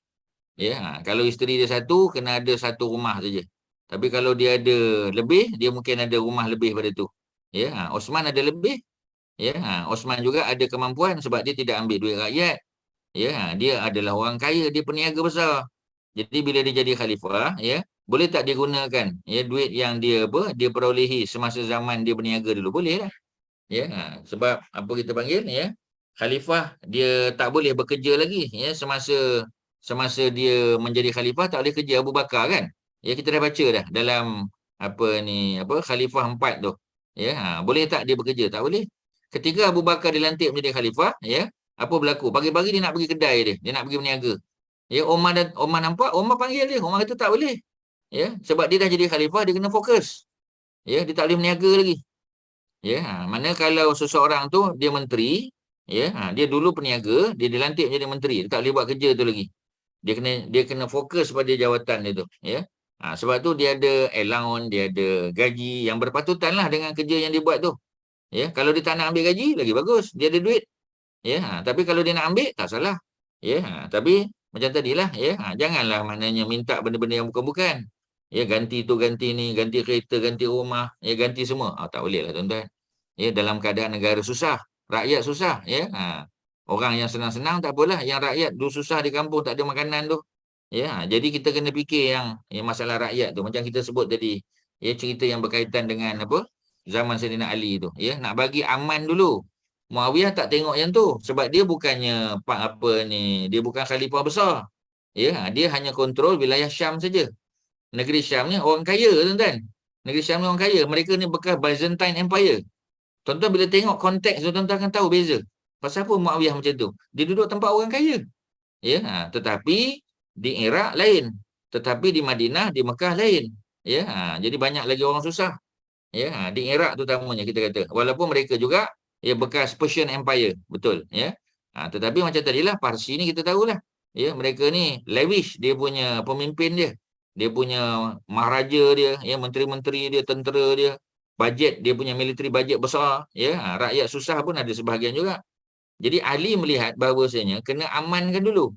Ya, kita kena bela nasib rakyat dulu. Dah selesai, dah aman, keadaan dah stabil, baru kita cari pembunuh Saidina Osman. Muawiyah tak setuju. Jadi peperangan Siffin tu, ya, tadi salah kan?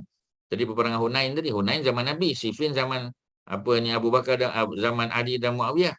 Jadi tuan-tuan, bila tuan-tuan baca sejarah, tuan-tuan kena tengok konteks yang berbeza. Tuan-tuan tak boleh sama aja. Kita kata zaman Nabi boleh, zaman Nabi lain keadaan dia. Ya, zaman Umar lain, zaman Abu Bakar lain kan? Zaman Abu Bakar masa tu tak ada allowance lagi untuk khalifah.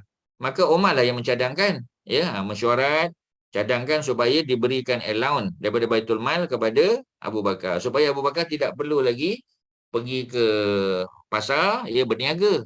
Ya, Abu Bakar kata, siapa nak membiayai keluarga aku sebab aku ketua keluarga. Itu yang duit datang dari Baitul Mal pula. Ya, untuk gaji mereka tuan-tuan, ya, pada zaman tersebut.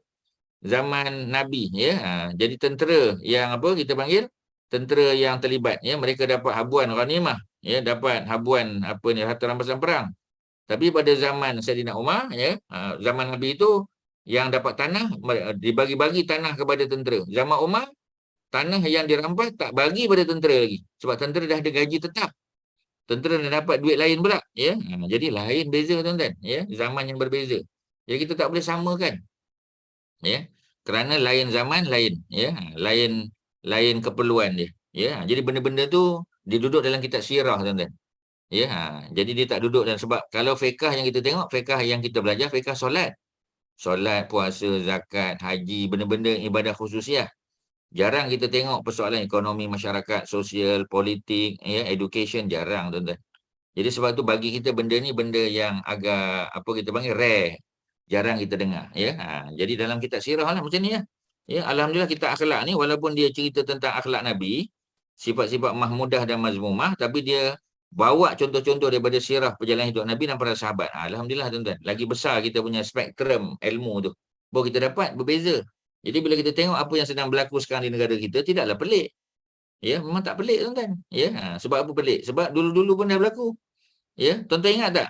Seorang sahabat Nabi jadi gubernur tak nak ambil gaji. Siapa tuan-tuan? Ustaz dah sebut dah dalam pertemuan yang lalu. Siapa ingat? Ya, tadi Abu Zar kan? Abu Zar yang kena buang negeri. Gubernur di kalangan sahabat Nabi tak nak ambil gaji. Dia sebab dia ada kemahiran membuat bakul, membuat barang-barang kerah tangan, memang handal dia. Ya, sebab dia pernah ditangkap oleh orang Yahudi kan, ya. Dan dan disuruh dipaksa bekerja. Siapa tuan-tuan? Siapa Syirin? Siapa sahabat Nabi yang tak nak ambil gaji tuan-tuan jadi gubernur? Tuan-tuan, Haji Mat Syah. Siapa Haji Mat Syah? Kalau tuan-tuan tengok nota, tuan-tuan tengok balik video, tuan-tuan akan jumpa. Ya, siapa tuan-tuan? Saya tak Ya. ingat Ustaz. Siapa tuan-tuan? Silakan. Hajar Zainab siapa? Ya, siapa sahabat Nabi yang tak ambil gaji? Jadi kalau isu sekarang, ya, PM tak ambil gaji, tuan-tuan jangan pelik.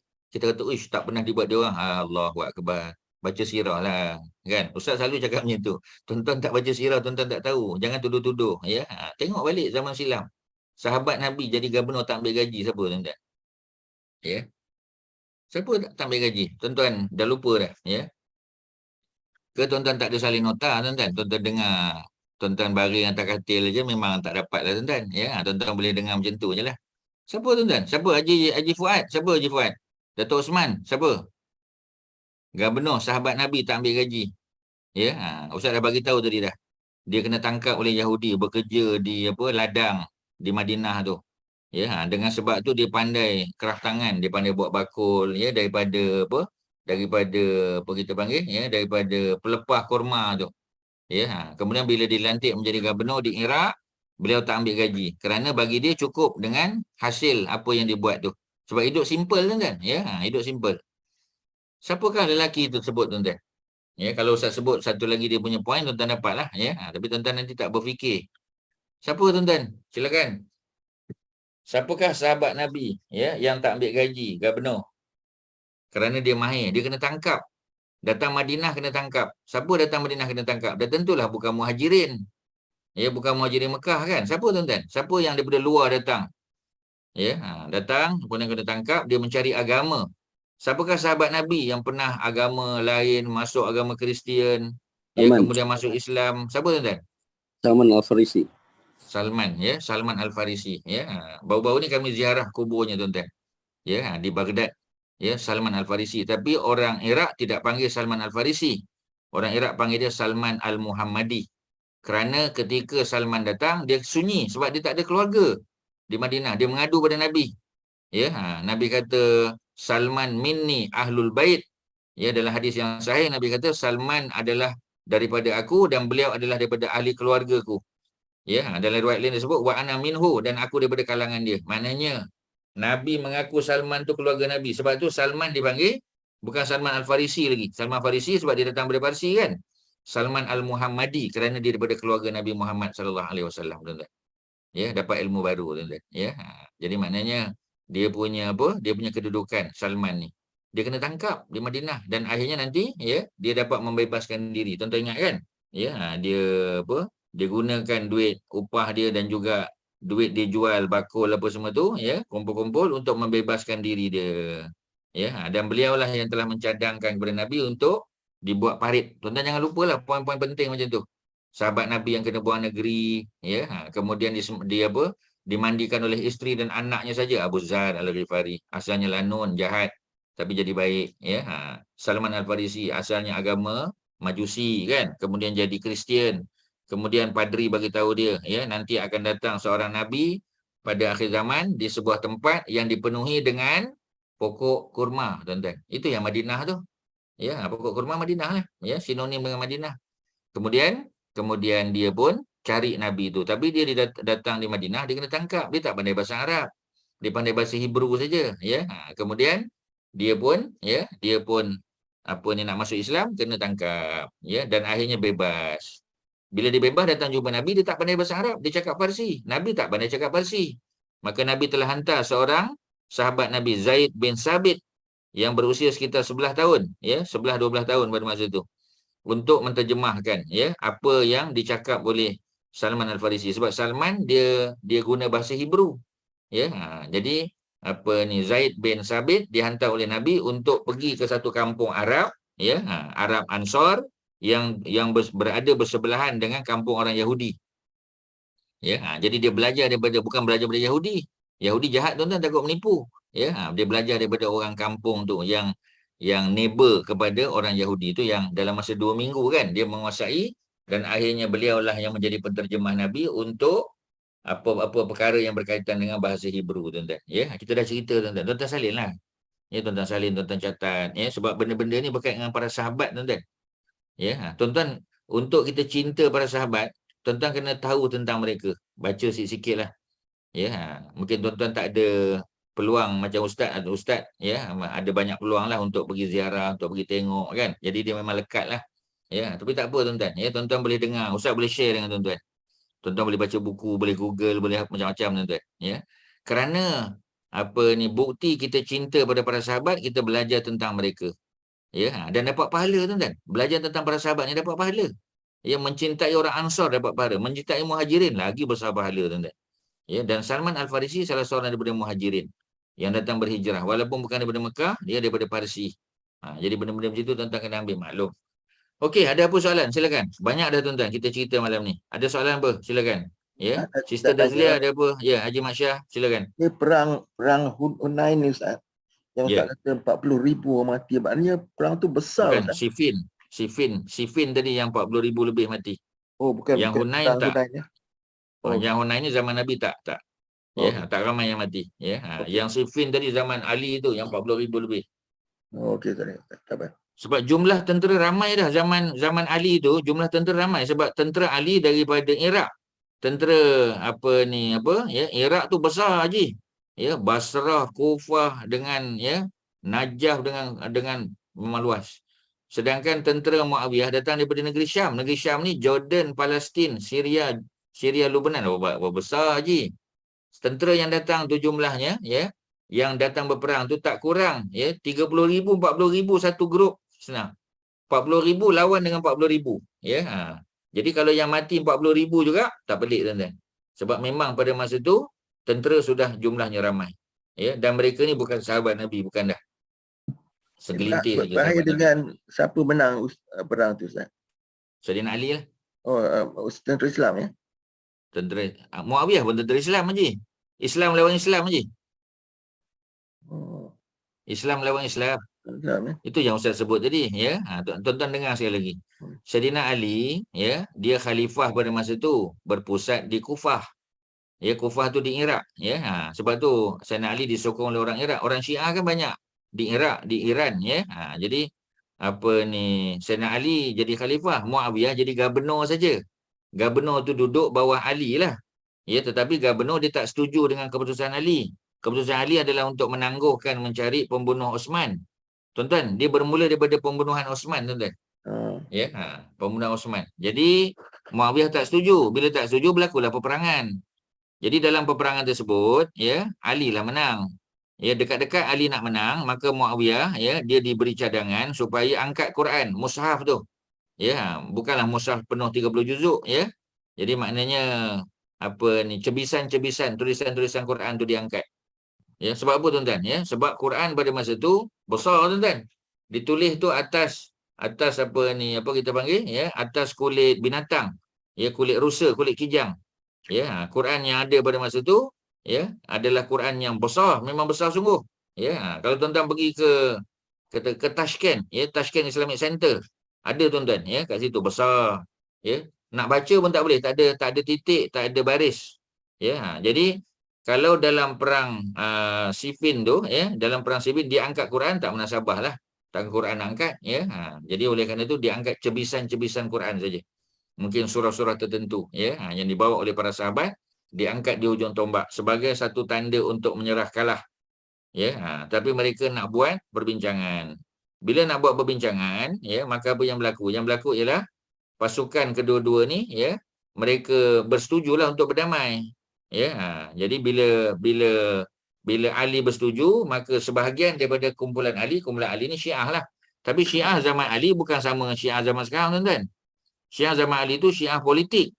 Syiah sekarang Syiah akidah. Jauh, tuan-tuan, beza dia. Sangat jauh berbeza. Syiah tu dah berkembang daripada hanya fahaman politik menjadi fahaman agama. Ada akidah dia, ada cara sembahyang. Sebab tu orang Syiah sembahyang kan beza. Ada letak batu atas dahi, sembahyang tepuk-tepuk kita panggil tepuk peha lah, sembahyang tak rapat, sembahyang berpisah-pisah, Walaupun dalam masjid yang sama tak ada imam satu yang jadi imam pada semua, tak. Ya, kalau tuan-tuan tengok, tuan-tuan pergi Parsi, tuan-tuan pergi Iran ke pergi Iraq, tuan-tuan nampaklah benda-benda macam tu. Ya, maknanya jauh beza mereka punya fahaman agama tu. Kalau dulu hanya politik saja. Syiah tu maknanya yang pro Ali dulu. Politik saja. Sembahyang, puasa, zakat, haji, ya, semuanya sama macam ahli sunnah wal jamaah. Ya, peringkat awal.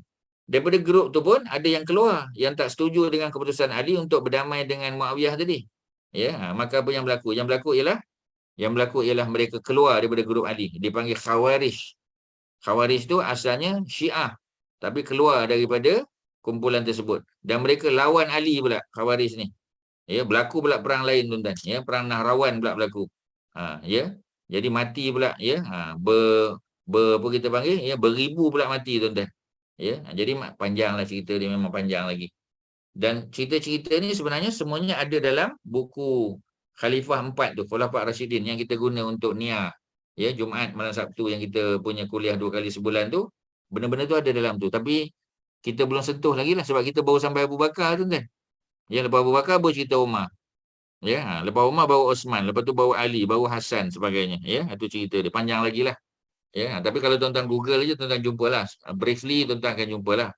Perang Siffin, siapa lawan siapa, berapa ramai mati lebih kurang, apa punca, macam tu lah. Haji Mat Syah, panjang lagi lah cerita dia. Ya, tapi yang tadi kita sebut tadi ada kesilapan tadi. Ya, sebab dia salah tu, letak Siffin, bukan Siffin. Ya, peperangan Hunain tu. Ya, peperangan Hunain.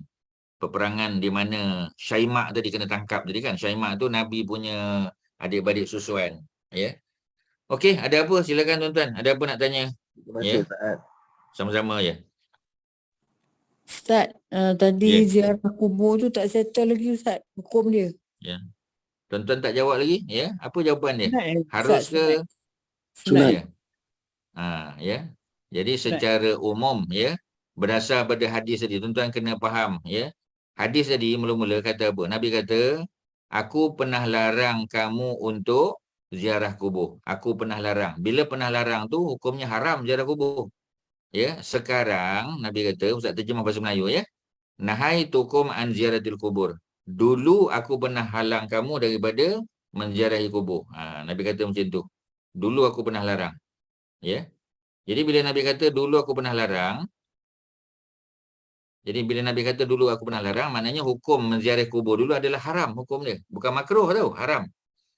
Al-an akan tetapi sekarang Nabi kata fazuruha, maka ziarahilah kubur.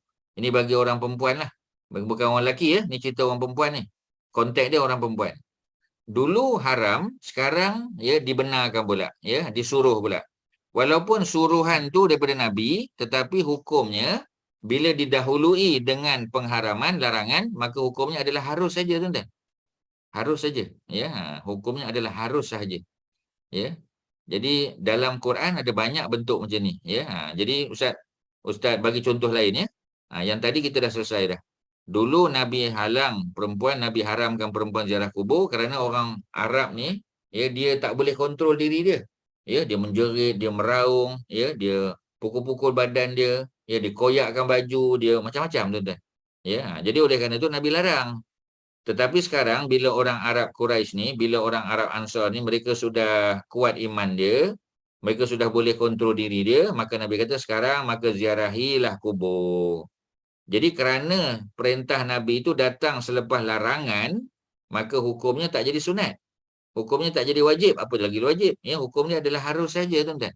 Harus saja, ya. Itu memang kaedah dalam usul fiqh dia panggil. Ya, al-amru ba'da nahyi yufidul ibahah. Perintah yang datang selepas larangan, dia hanya membawa kepada makna harus sahaja. Ya, ibahah tu maknanya mubah, harus sahaja. Tuan-tuan kena pegang ni kaedah ni. Ya, ni kaedah yang telah dipersetujui oleh para ulama. Ya. Perintah yang datang selepas larangan, maka hukumnya menjadi harus sahaja, bukan sunat. Bukan sunat, tuan-tuan. Ya, bagi orang perempuan. Ya, cuma macam tadilah, kalau dia nak pergi ziarah, katalah macam tadi kan, suami dah meninggal. Masa suami meninggal tak dapat pergi hantar ke kubur, memanglah larangan. Tak boleh, dia dalam iddah. Iddah kena duduk rumah lah. Ya. Kemudian dah habis iddah dia pun pergi ziarah kubur. Boleh tak? Ya, nak tengok kubur suami tu di mana apa semua, boleh? Boleh, tak ada masalah. Ya, sekali-sekali dia nak datang, ya, dengan syarat dia ditemani oleh mahram dia. Ada orang yang menemani dia dan selamat daripada fitnah contoh. Ya, kalau nak pergi ke kubur tu terpaksa lalu kawasan yang boleh menimbulkan fitnah, tu dah jadi larangan disebabkan ada fitnah tadi, ya. Tapi kalau pergi selamat, balik selamat, tempat tu pun kawasan terbuka, tak ada masalah apa semua sebagainya, ditemani pula oleh mahram dia, anak dia ke, ya, ataupun abang dia ataupun sebagainya, maka silakanlah. Tapi hukumnya adalah harus saja. Ya, cuma macam tadilah, dengan sebab dia ziarah tu, ya, menimbulkan pula rasa insaf, satu hari nanti mati juga aku. Macam nilah masuk dalam kubur juga. Ya, dengan sebab apa ni, dia ziarah tu boleh menimbulkan pula rasa insaf. Ya, rasa insaf, ya, untuk mengingatkan akan kematian. Mudah-mudahan Allah bagi pahala. Itulah cerita dia, tuan-tuan. Itu perempuan. Lelaki lain, lelaki memang kena hantarlah ke kubur. Ya, dia lah kena sorong, dia lah kena angkat, dia lah kena bawa, ya. Dia kena gali, dia kena kebumikan, tu orang lelaki tak ada masalah memang. Ya, memang secara umum, ya, dia punya hukum dia adalah sunat, ya. Secara umum dia sunat lah, ya. Tapi dalam konteks menyelenggarakan jenazah dia jadi fardu kifayah. Ya, mesti ada grup yang tolong. Tak boleh kita kata orang lain buatlah, orang lain tak. Ya, jadi fardu kifayah. Mana kalau sebahagian sudah melaksanakan, yang lain jadi tak payahlah. Ya, tapi secara umum ziarah kubur, ya, kita ada peluang dan sebagainya, tu jadi sunat, dapat pahala. Ya, ziarah, ya, sesuatu yang boleh menimbulkan kesedaran kepada kita. Kita boleh doa kepada dia. Sebab tu kalau tidak, tak adalah doa ziarah kubur. Kalaulah kata ziarah kubur tu haram hukum dia, tak adalah doa ziarah kubur. Ya, assalamualaikum ahlad diyar minal mu'minin wal muslimin wa inna insyaallahu bikum lahiqun nas'alullah lana wa lakumul afiyah. Itu doa yang ditulis oleh kerajaan Arab Saudi di kubur Baqi'. Ya, di kita panggil di makam syuhada Uhud 70. Tu semua doa yang tu Ustaz baca. Ya, Quran pun ada, salamun alaikum bima sabartum fa ni'ma uqbadar. Itu doa dalam Quran pula, surah Ar-Ra'd. Ya, ada juga ayat 24. Ar-Ra'd surah 13 ayat 24. Tu doa juga. Doa ziarah kubur boleh. Ya, walaupun asalnya doa tu adalah doa untuk orang syurga nanti. Ya, tapi doa tu boleh tak dibaca ketika ziarah kubur? Boleh. Ya, dan doa-doa lain lah yang banyak Nabi ajar. Ya, yang para ulama ajar. Kalaulah ziarah kubur tu tak disunatkan, tak disuruh, maka tak pasal apa ada doa-doa ziarah kubur tadi. Ya, macam itulah tuan-tuan. Ya, jadi maknanya kita kena faham dalam konteks yang berbeza lelaki dan perempuan. Okey, Ustaz bagi satu contoh sebelum kita tamat. Ya, macam solat Jumaat kita kata. Ya, dalam solat Jumaat tu kita tahulah perintah untuk lelaki, perempuan tak wajib. Lelaki saja, ya. Apabila, ya, izanu dia lisolah min yaumil Jumaat, apabila diseru, ya, manusia untuk pergi sembahyang pada hari Jumaat, maka bersegeralah, tinggalkan jual beli. Tinggalkan jual beli, mana larang. Tak boleh jual beli, tuan-tuan. Ya, bila khatib naik atas mimbar aja, jual beli tak boleh, tutup semua. Ya, kalau kita sedang nak membeli, kita dengar Allahu Akbar, tak payah. Beli nanti selepas, ya. Tempah boleh. Ya, kita kata saya tempah, ya, insya-Allah, ya, nanti saya buat bayaran apa semua selepas. Jangan buat lagi, tuan-tuan, ya, sebab sudah azan, ya. Patutnya kita dah selesai. Azan tu boleh tahan lagi, boleh selesaikanlah, tapi kalau dah khatib naik atas mimbar, tak boleh lah. Ya, kita tak dapat pahala nanti, pahala Jumaat. Pasal, ya, malaikat dah tutup buku. Ya, ketika khatib naik mimbar aja dah tutup buku dah. Jadi oleh kerana itu kita tangguhkan dulu. Ya, ada larangan, ya. Wazarul bai', tinggalkan jual beli. Ya. Kemudian setelah selesai solat, maka Allah kata fantashiru fil ardi, bertebaranlah kamu di atas muka bumi. Jadi maknanya orang bertanya, orang kata Allah perintah kita bertebar atas muka bumi, maknanya Jumaat kita tak boleh cuti. Jumaat kita kena kerja. Ya. Nantilah dulu, tuan-tuan, ya. Tadi ada larangan, jangan tinggalkan jual beli. Sekarang suruh bertebaran pula. Jadi maknanya perintah bertebaran atau muka bumi selepas sembahyang Jumaat, hukumnya adalah harus saja. Bukan sunat, tuan-tuan. Jadi kalau siapa nak cuti hari Jumaat pun boleh, siapa nak kerja Jumaat pun tak salah. Ya, jadi dua-dua boleh, tuan-tuan. Jadi negeri Kelantan, Terengganu, Kedah, Perlis pun tak salah. Selangor, Perak apa semua pun tak salah. Yang salah tak pergi sembahyang Jumaat. Yang lain tak ada masalah, tuan-tuan. Ya, sebab tu jangan ekstrim di dalam menentukan hukum. Ya, kita kena terbuka, ya. Tetapi terbuka tu kena ada hujah lah. Ya, tu cerita dia. Okey, tuan-tuan, ada apa silakan. Ya, mana yang Ustaz sebut kalau kurang faham, Ustaz ulang balik, silakan. Ada apa? Assalamualaikum Ustaz. Ustaz, Ya, Baru Waalaikumsalam. ni, sorry. Silakan. Ya, silakan. Siapa nak, Terus. siapa nak tanya tadi? Terus, tak apa, Haji. Lepas tu, aku tak nanya baru ni, 2 hari lepas, Ya. ada kawan saya, main kawan rapat lah, New Zealand dulu, dia meninggal dunia. Umur dia 71 lah. Jadi saya pun Meninggal di sana ke? di sini, di apa ni, Semenyih. Okey. Dia profesor, doktor semua, datuk semua. Jadi masa kita pergi lepas solat jenazah di masjid, tepi kubur. Saya tengok di kubur yang pertama, tepi kubur, tepi lubang kubur, isteri ni Ustaz. Jadi Tak saya sepatutnya tahu lah. itulah Tak sepatutnya. saya nak tegur dia, susah bersalah, takut jadi sensitif pula. Kan memang kita close dengan wife dia, family Ya. friend. Dia nak tegur bersalah. Jadi macam mana Ustaz masa itu? Macam itulah, Haji pun tahu kan. Macam mana Haji? Ya, Haji pun tahu, Haji pun dah, Haji kenal dia. Haji pun tak boleh nak buat kan. By right memang tak boleh lah. According to syariah memang tak boleh sebab dia dalam edah tak boleh hantar. Tapi itulah yang berlaku tuan-tuan. Itulah yang berlaku, ya. Memang itulah yang berlaku, ya. Sebab tu ketika Tok Guru Ni Aziz, ya, Menteri Besar Kelantan, ya. Jadi bila meninggal maknanya ke bumi apa ni di semayang, tapi itulah, ya, dia punya masjid tu sebelah rumah je lah, kan. Tapi isteri memang patutnya duduk di rumah je lah, melainkan jenazah tu, ya, dimandikan di rumah, dia ada peluang untuk semayang dalam rumah, silakan. Tapi bila dah bawa keluar daripada rumah, ya, itu tanggungjawab orang lain pula. Isteri dah selesai tanggungjawab. Pasal dia dah khidmat untuk suami dia sepanjang perkahwinan dia. Selesailah. Ya, jadi kalau tiba-tiba macam Haji Mat Syah tadi nampak pula duduk sebelah, memang tak sepatutnya lah. Tapi macam itulah tuan-tuan, ya, hukum tetap hukum. Ya, cara kita nak menegur macam mana. Jadi para pemimpin lah. Ya, guru-guru agama, ya, menteri yang jaga hal ehwal agama, ya, yang ni lah kena. Sebenarnya Dr. Zulkifli Al-Bakri dah lama dah sebut benda ni tuan-tuan. Cuma mungkin tak disebarkan, itu je lah. Okey, ya. Apa? Ya, sama-sama. Tadi Datin Lin, silakan. Ustaz, pasal yang hari Jumaat tu yang kalau apa hukum kalau kita perempuan beli barang daripada kedai yang peniaga tu lelaki dan dia tak pergi solat Jumaat? Itulah, dia tu memang kalau dia wajib solat Jumaat memang berdosa lah dia. Ya, kita pula, ya, masalahnya kita jual beli dengan dia. Ya, sepatutnya kita boikot dia. Kita jangan beli daripada dia, ya. Melainkan kalau dia masuk dalam masjid, isteri dia yang berniaga, ya, gantikan dia. Tu tak ada masalah lah. Ya. Jadi kalau isteri dia berniaga, tiba-tiba datang pula orang yang patut sembahyang Jumaat, jual beli dengan dia. Jual beli tu fasid hukum dia. Fasid tu maknanya batal hukum dia. Ya, jadi maksudnya dia tak boleh berniaga pada masa tu, ya. Sama ada yang menjualnya lelaki yang patut solat Jumaat ataupun yang membelinya lelaki, tak sepatutnya. Tapi kalau yang menjualnya perempuan, isteri kepada peniaga tadi, yang datang juga membelinya perempuan, tak ada hal lah. Ya, tapi kalau salah satunya lelaki yang wajib solat, kecuali dia musafir, ya, dia musafir. Contoh ada banyak tuan-tuan, kadang di kawasan-kawasan bandar kan. Kita pergi ke Ipoh ke, pergi ke Pulau Pinang ke apa, ya, sembahyang Jumaat ni Allahu Akbar, tengok ada lelaki pergi makan kat kedai lah, ya, apa semua sebagainya. Kita kata apa ni tak sembahyang Jumaat? Mungkin dia musafir. Kalau musafir tak ada hal lah. Ya, tapi masalahnya peniaga yang jual tu orang yang wajib solat Jumaat. Kecuali yang meniaga tu orang perempuan. Selesailah masalah. Ya, masalah tuan-tuan faham, ya. Itulah cerita dia tuan-tuan. Ada lain silakan. Ada apa? Sebelum kita tamat tuan-tuan, ada apa?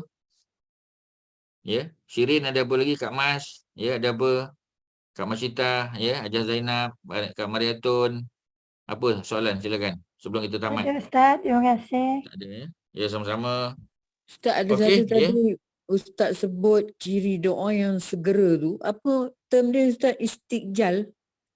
Isti'jal, betul. Isti'jal. Maknanya kita tak boleh minta sesuatu segera, tak boleh. Itu dilarang, ya. Ijaan dia. Hamzah, sin, ta, ain, ya. Jim, alif, lam. Hamzah, ya. Hamzah tu duduk di bawah alif lah. Ustaz tak sebut alif pasal dia Hamzah. Hamzah, sin, ta, ain, jim, alif, lam. Isti'jalun. Isti'jalun tu maknanya tergesa-gesa, ya. Nak cepat. Isti'jal dia panggil. Jadi doa yang dilarang ialah doa yang melibatkan dosa, doa yang memutuskan silaturahim, dan doa yang minta segera, ya. Itu semua perkara-perkara yang itu adab dalam berdoa, jangan buatlah. Ya, memang jangan buat, ya. Sebab kalau kita buat, kita termasuk golongan yang apa kita panggil, yang dilarang tadi, ya. Tak boleh. Kalau nak doa, doa awal. Sebab tu ada sesuatu hajat kita, ya. Daripada awal-awal kita doa. Macam tadi Ustaz sebut kan. Ya, doa awal-awal untuk anak kita, cucu kita berjaya dalam exam. Jangan malam nak keluar result tu baru nak doa, tuan-tuan. Dia tak salah. Tapi doa malam tu maknanya doa yang rentetan daripada doa yang telah kita minta berbulan-bulan yang lalu. Patutnya macam tu, ya. Okey, ada lain silakan sebelum kita tamat. Ada apa? Ya. Ustaz, yang istijal ni macam mana pula kalau kita macam maintain doa balik-balik, maknanya kita bertawasul dengan kebaikan, sesuatu kebaikan yang besar yang pernah kita buat dalam hidup kita, kita bertawasul pada Allah. Adakah itu sama dengan istijal? Maknanya yang doa yang kita bertawasul tu kita minta benda yang sama. Boleh ke Ustaz macam tu? Kalau keperluannya mendesak bolehlah, ya. Istijal ni boleh kalau keperluannya mendesak. Memang ambil pada cerita Riyadhus Shalihin lah kan. 3 lelaki berjalan kemudian masuk gua. Bila mereka masuk gua, batu tutup dia punya pintu kan. Itu contoh dalam Riyadhus Shalihin lah. Jadi mereka pun sebut, ya Allah, kalaulah ya aku buat baik dulu, buat gini, tolonglah buka. Nak minta segera lah tu. Ya, adakah dengan istijal tu? Taklah, sebab keperluan dia segera pada masa tu. Takkan tunggu je berbulan, sebulan, 2 bulan dalam gua baru minta. Tak boleh kan, tak munasabah. Ya, jadi istijal tu kalau tidak ada keperluan segera. Ya, contoh macam tadi kan. Kalau nak segera sebab dah terperangkap dalam gua, jadi nak segera cepat keluar kan, bolehlah. Tu tak ada masalah, boleh. Menggunakan tawasul, amal ibadat kita boleh. Kita pernah bagi makan kucing dulu, ya. Banyak kucing yang datang rumah kita bagi makan. Ya, mudah-mudahan jadi amal soleh. Kita pun bagi tahu, ya Allah, ni kereta aku rosak ni ya Allah. Ya, dah try dah tengok. Minyak ada, ya, apa ni dah buat servis semua okey dah, tip top patutnya. Pasal apa tak boleh start ya Allah, ya. Jadi aku dulu pernah bagi makan kucing, ada banyaklah kucing tu. Ya Allah, kalaulah apa yang aku buat tu menjadi amal soleh, maka bantulah aku untuk hidupkan balik, ya, enjin kereta ni. Boleh tak nak minta segera? Jawapannya boleh. Adakah dianggap istijal? Tidak, kerana ada keperluan. Takkan nak tunggu sampai pagi besok baru nak doa, ya. Jadi macam itulah cerita dia. Macam lelaki yang terperangkap dalam gua tadi. Tapi kalau tidak ada keperluan, tak payahlah. Sebab tu Ustaz kata tadi, doa diminta tu secara konsisten sejak awal-awal lagi. Terus lagi minta, sampailah malam keputusan exam keluar, ya. Jadi kita tak adalah dianggap istijal. Kerana doa yang sama kita telah mohon sebelum ni lagi. Macam itulah tuan-tuan. Ya. Jadi ada soalan di chat, ya. Apa soalan dia? Minta segera pergi haji, ya. Tak ada masalah lah tuan-tuan. Sebab segera pun, ya, bukan boleh malam besok pergi haji, tak boleh tuan-tuan. Ya.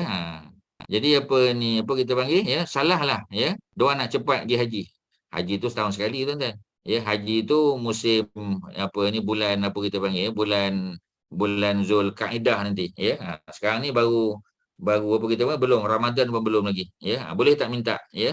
Tak ada masalah lah, boleh lah. Ya, kita minta ya Allah segerakanlah, mohon supaya dapat pergi haji, ya. Salah tak? Ya, dia tak salah lah, ya. Sebab macam tadilah tuan-tuan, dia hukum ni dia tidak sama sentiasa. Ya, dia ada konteks tertentu macam istijal tadi kan. Patutnya istijal tak boleh. Tapi dalam keadaan memerlukan sebab terperangkap dalam gua ataupun kereta stranded di tengah-tengah padang pasir ke tengah hutan semua belantara, ya, mungkin ada binatang buas ke apa semua sebagainya, boleh tak minta segera? Dalam konteks tu boleh. Ya, kerana apa? Kerana ada keperluan. Maknanya agama ni banyak lagi kena belajar tuan-tuan. Ya, supaya kita dapat melayari kehidupan dengan baik. Ya, itulah cerita dia. Panduan agama adalah panduan terbaik. Daripada hadis Nabi, daripada sirah tuan-tuan, ya. Dan kebanyakan ni duduk dalam sirah tuan-tuan. Duduk dalam sirah, ya. Sebab sirah tu dia real story. Ya, dia real happening tuan-tuan, benda yang berlaku, ya. Memang dia betul-betul berlaku. Jadi kita boleh bagi contoh. Ayat Quran kebanyakannya dia dalam bentuk prinsip. Ya. Tapi macam tadi kan kita kata, ya, Allah tidak larang kita buat baik, kita berlaku adil kepada orang kafir yang tidak memerangi kita. Dan juga, ya, yang tidak menghalau kita keluar daripada tempat tinggal kita, ya. Bila kita baca ayat tu kita tak nampak cerita dia, tapi kalau kita tengok sirah dia, oh, rupanya cerita Asma, baru kita tahu. Baru kita nampak gambaran. Oh, rupanya cerita ni ini bukan cerita politik parti, cerita kerajaan tu, bukan tu saja. Tu pun boleh tak? Tapi cerita asalnya cerita Asma dengan mak dia. Nampak tak tuan-tuan? Bila kita buka sirah tu baru kita dapat. Oh, macam tu rupanya. Baru dapat tuan-tuan. Jadi cerita sirah ni ataupun dipanggil sebagai asbab wurud atau asbab nuzul ayat, dia akan membantu kita memahami satu ayat dengan lebih baik lagi.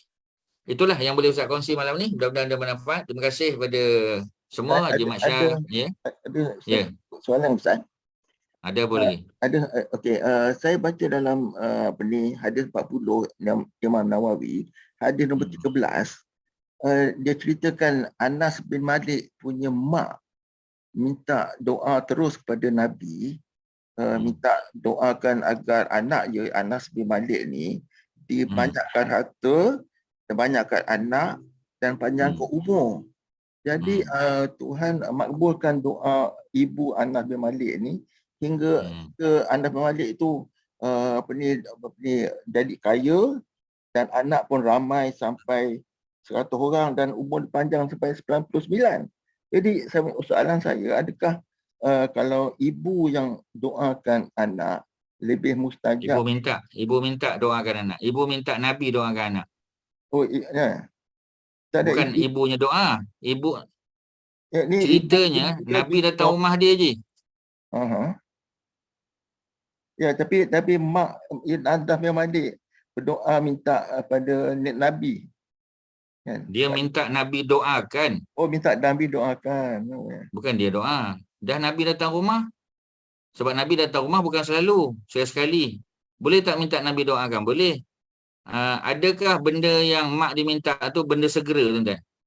Anas kahwin bondak lagi, Haji. Dia kecil lagi. Anas tu masih kecil. Anas baru 10-11 tahun. Dia nak dapat anak tu besar lagi. Tak tahu berapa puluh tahun lepas tu. Ya. Dia nak dapat harta apa tu. Bukan istiqjal. Jangan. Haji punya point ialah adakah itu minta segera ke? Itu ke soalan Haji? Soalannya adakah kalau ibunya minta lebih Allah akan makbulkan lebih daripada sendiri minta? Oh, tak ada masalah. Tak mesti. Ya, yang segera yang makbul, yang mustajab tu kalau mak tu doakan anak. Mak tu doakan anak personally. Ya, sebab kan ada Ustaz dah sebut dulu tuan-tuan, antara doa mustajab, doa orang musafir, doa orang yang kena zalim, ya, doa apa lagi kita kata, ya, doa orang berpuasa, 3 kan, doa orang yang musafir, tuan-tuan tahu, doa orang yang berpuasa, doa orang yang dizalim, ada satu lagi, doa bapa dan mak kepada anak. Jadi kalau mak Anas bin Malik doa, mustajab lah, bapa dia doa, mustajab. Bapa dia tak masuk Islam, sebab tu mak dia doa. Ini Nabi datang rumah dia. Dia pun kata, ya Rasulullah, doakanlah Anas. Nabi pun doa. Itu yang akhirnya Anas, ya, panjang usianya. Sampai, ya, 103 tahun, Haji. Bukan 109, 103. Sebab Anas lahir 10 tahun sebelum hijrah. Anas lahir 10 sebelum hijrah. Anas wafat 93. 93 campur 10, 103 je. Ya, jadi 103 tahun. Lebih panjanglah umur kan. Anak dia ramai betul, ya. Kebun dia luas, ya. Buah-buahannya banyak, betul-betul tuan-tuan. Tapi maknanya yang Nabi doa tu adalah doa untuk future. Ya, yang akan berlaku 30, 40, 50 tahun yang akan datang. Oh, tak ada hal lah tuan-tuan. Itu bukan istiqjal, boleh. Tak ada masalah, ya. Macam mana pun terima kasih Haji Mak Syah bagi contoh yang real, ya, daripada hadis 40 tadi, ya. Jadi bukan mesti apa kita panggil, ya, doa mak tu yang menyebabkan. Mak dia doa juga, tapi kebetulan Nabi datang rumah dia, mak dia minta Nabi doakan anak dia. Oh, baguslah tuan-tuan, ya. Macam kita lah kan, ya. Anak tu tak minta, tapi mak tu, ya, ustaz, ya, tuan guru minta tolong doakan anak saya, ya, anak saya ni kecil lagi, ya, harap dia jadi anak soleh. Boleh, tak ada hal. Tapi kalau mak tu boleh mendoakan sendiri, tu lagi hebatlah tuan-tuan. Bapa dia pun lagi hebat, ya. Okey, ya, sekadar tu terima kasih Haji Mak Syah pada semua sahabat, ya, pada semua tuan-tuan dan puan-puan, pada Haji Nazri, ya, dan semualah, ya, yang tanya soalan, mudah-mudahan ada manfaat. Wassallallahu ala sayyidina Muhammadin wa ala alihi wasahbihi wasallam. Alhamdulillahirabbil alamin. Assalamualaikum warahmatullahi wabarakatuh. Waalaikumsalam. Terima kasih Ustaz. Terima kasih semua. Terima kasih Nazri. Jazakallah khairan, Ustaz. Wa antum jazakumullah khairan. Terima kasih Ustaz. Terima kasih semua yang hadir. Sama. Terima kasih Ustaz. Sama-sama. Assalamualaikum. Salam.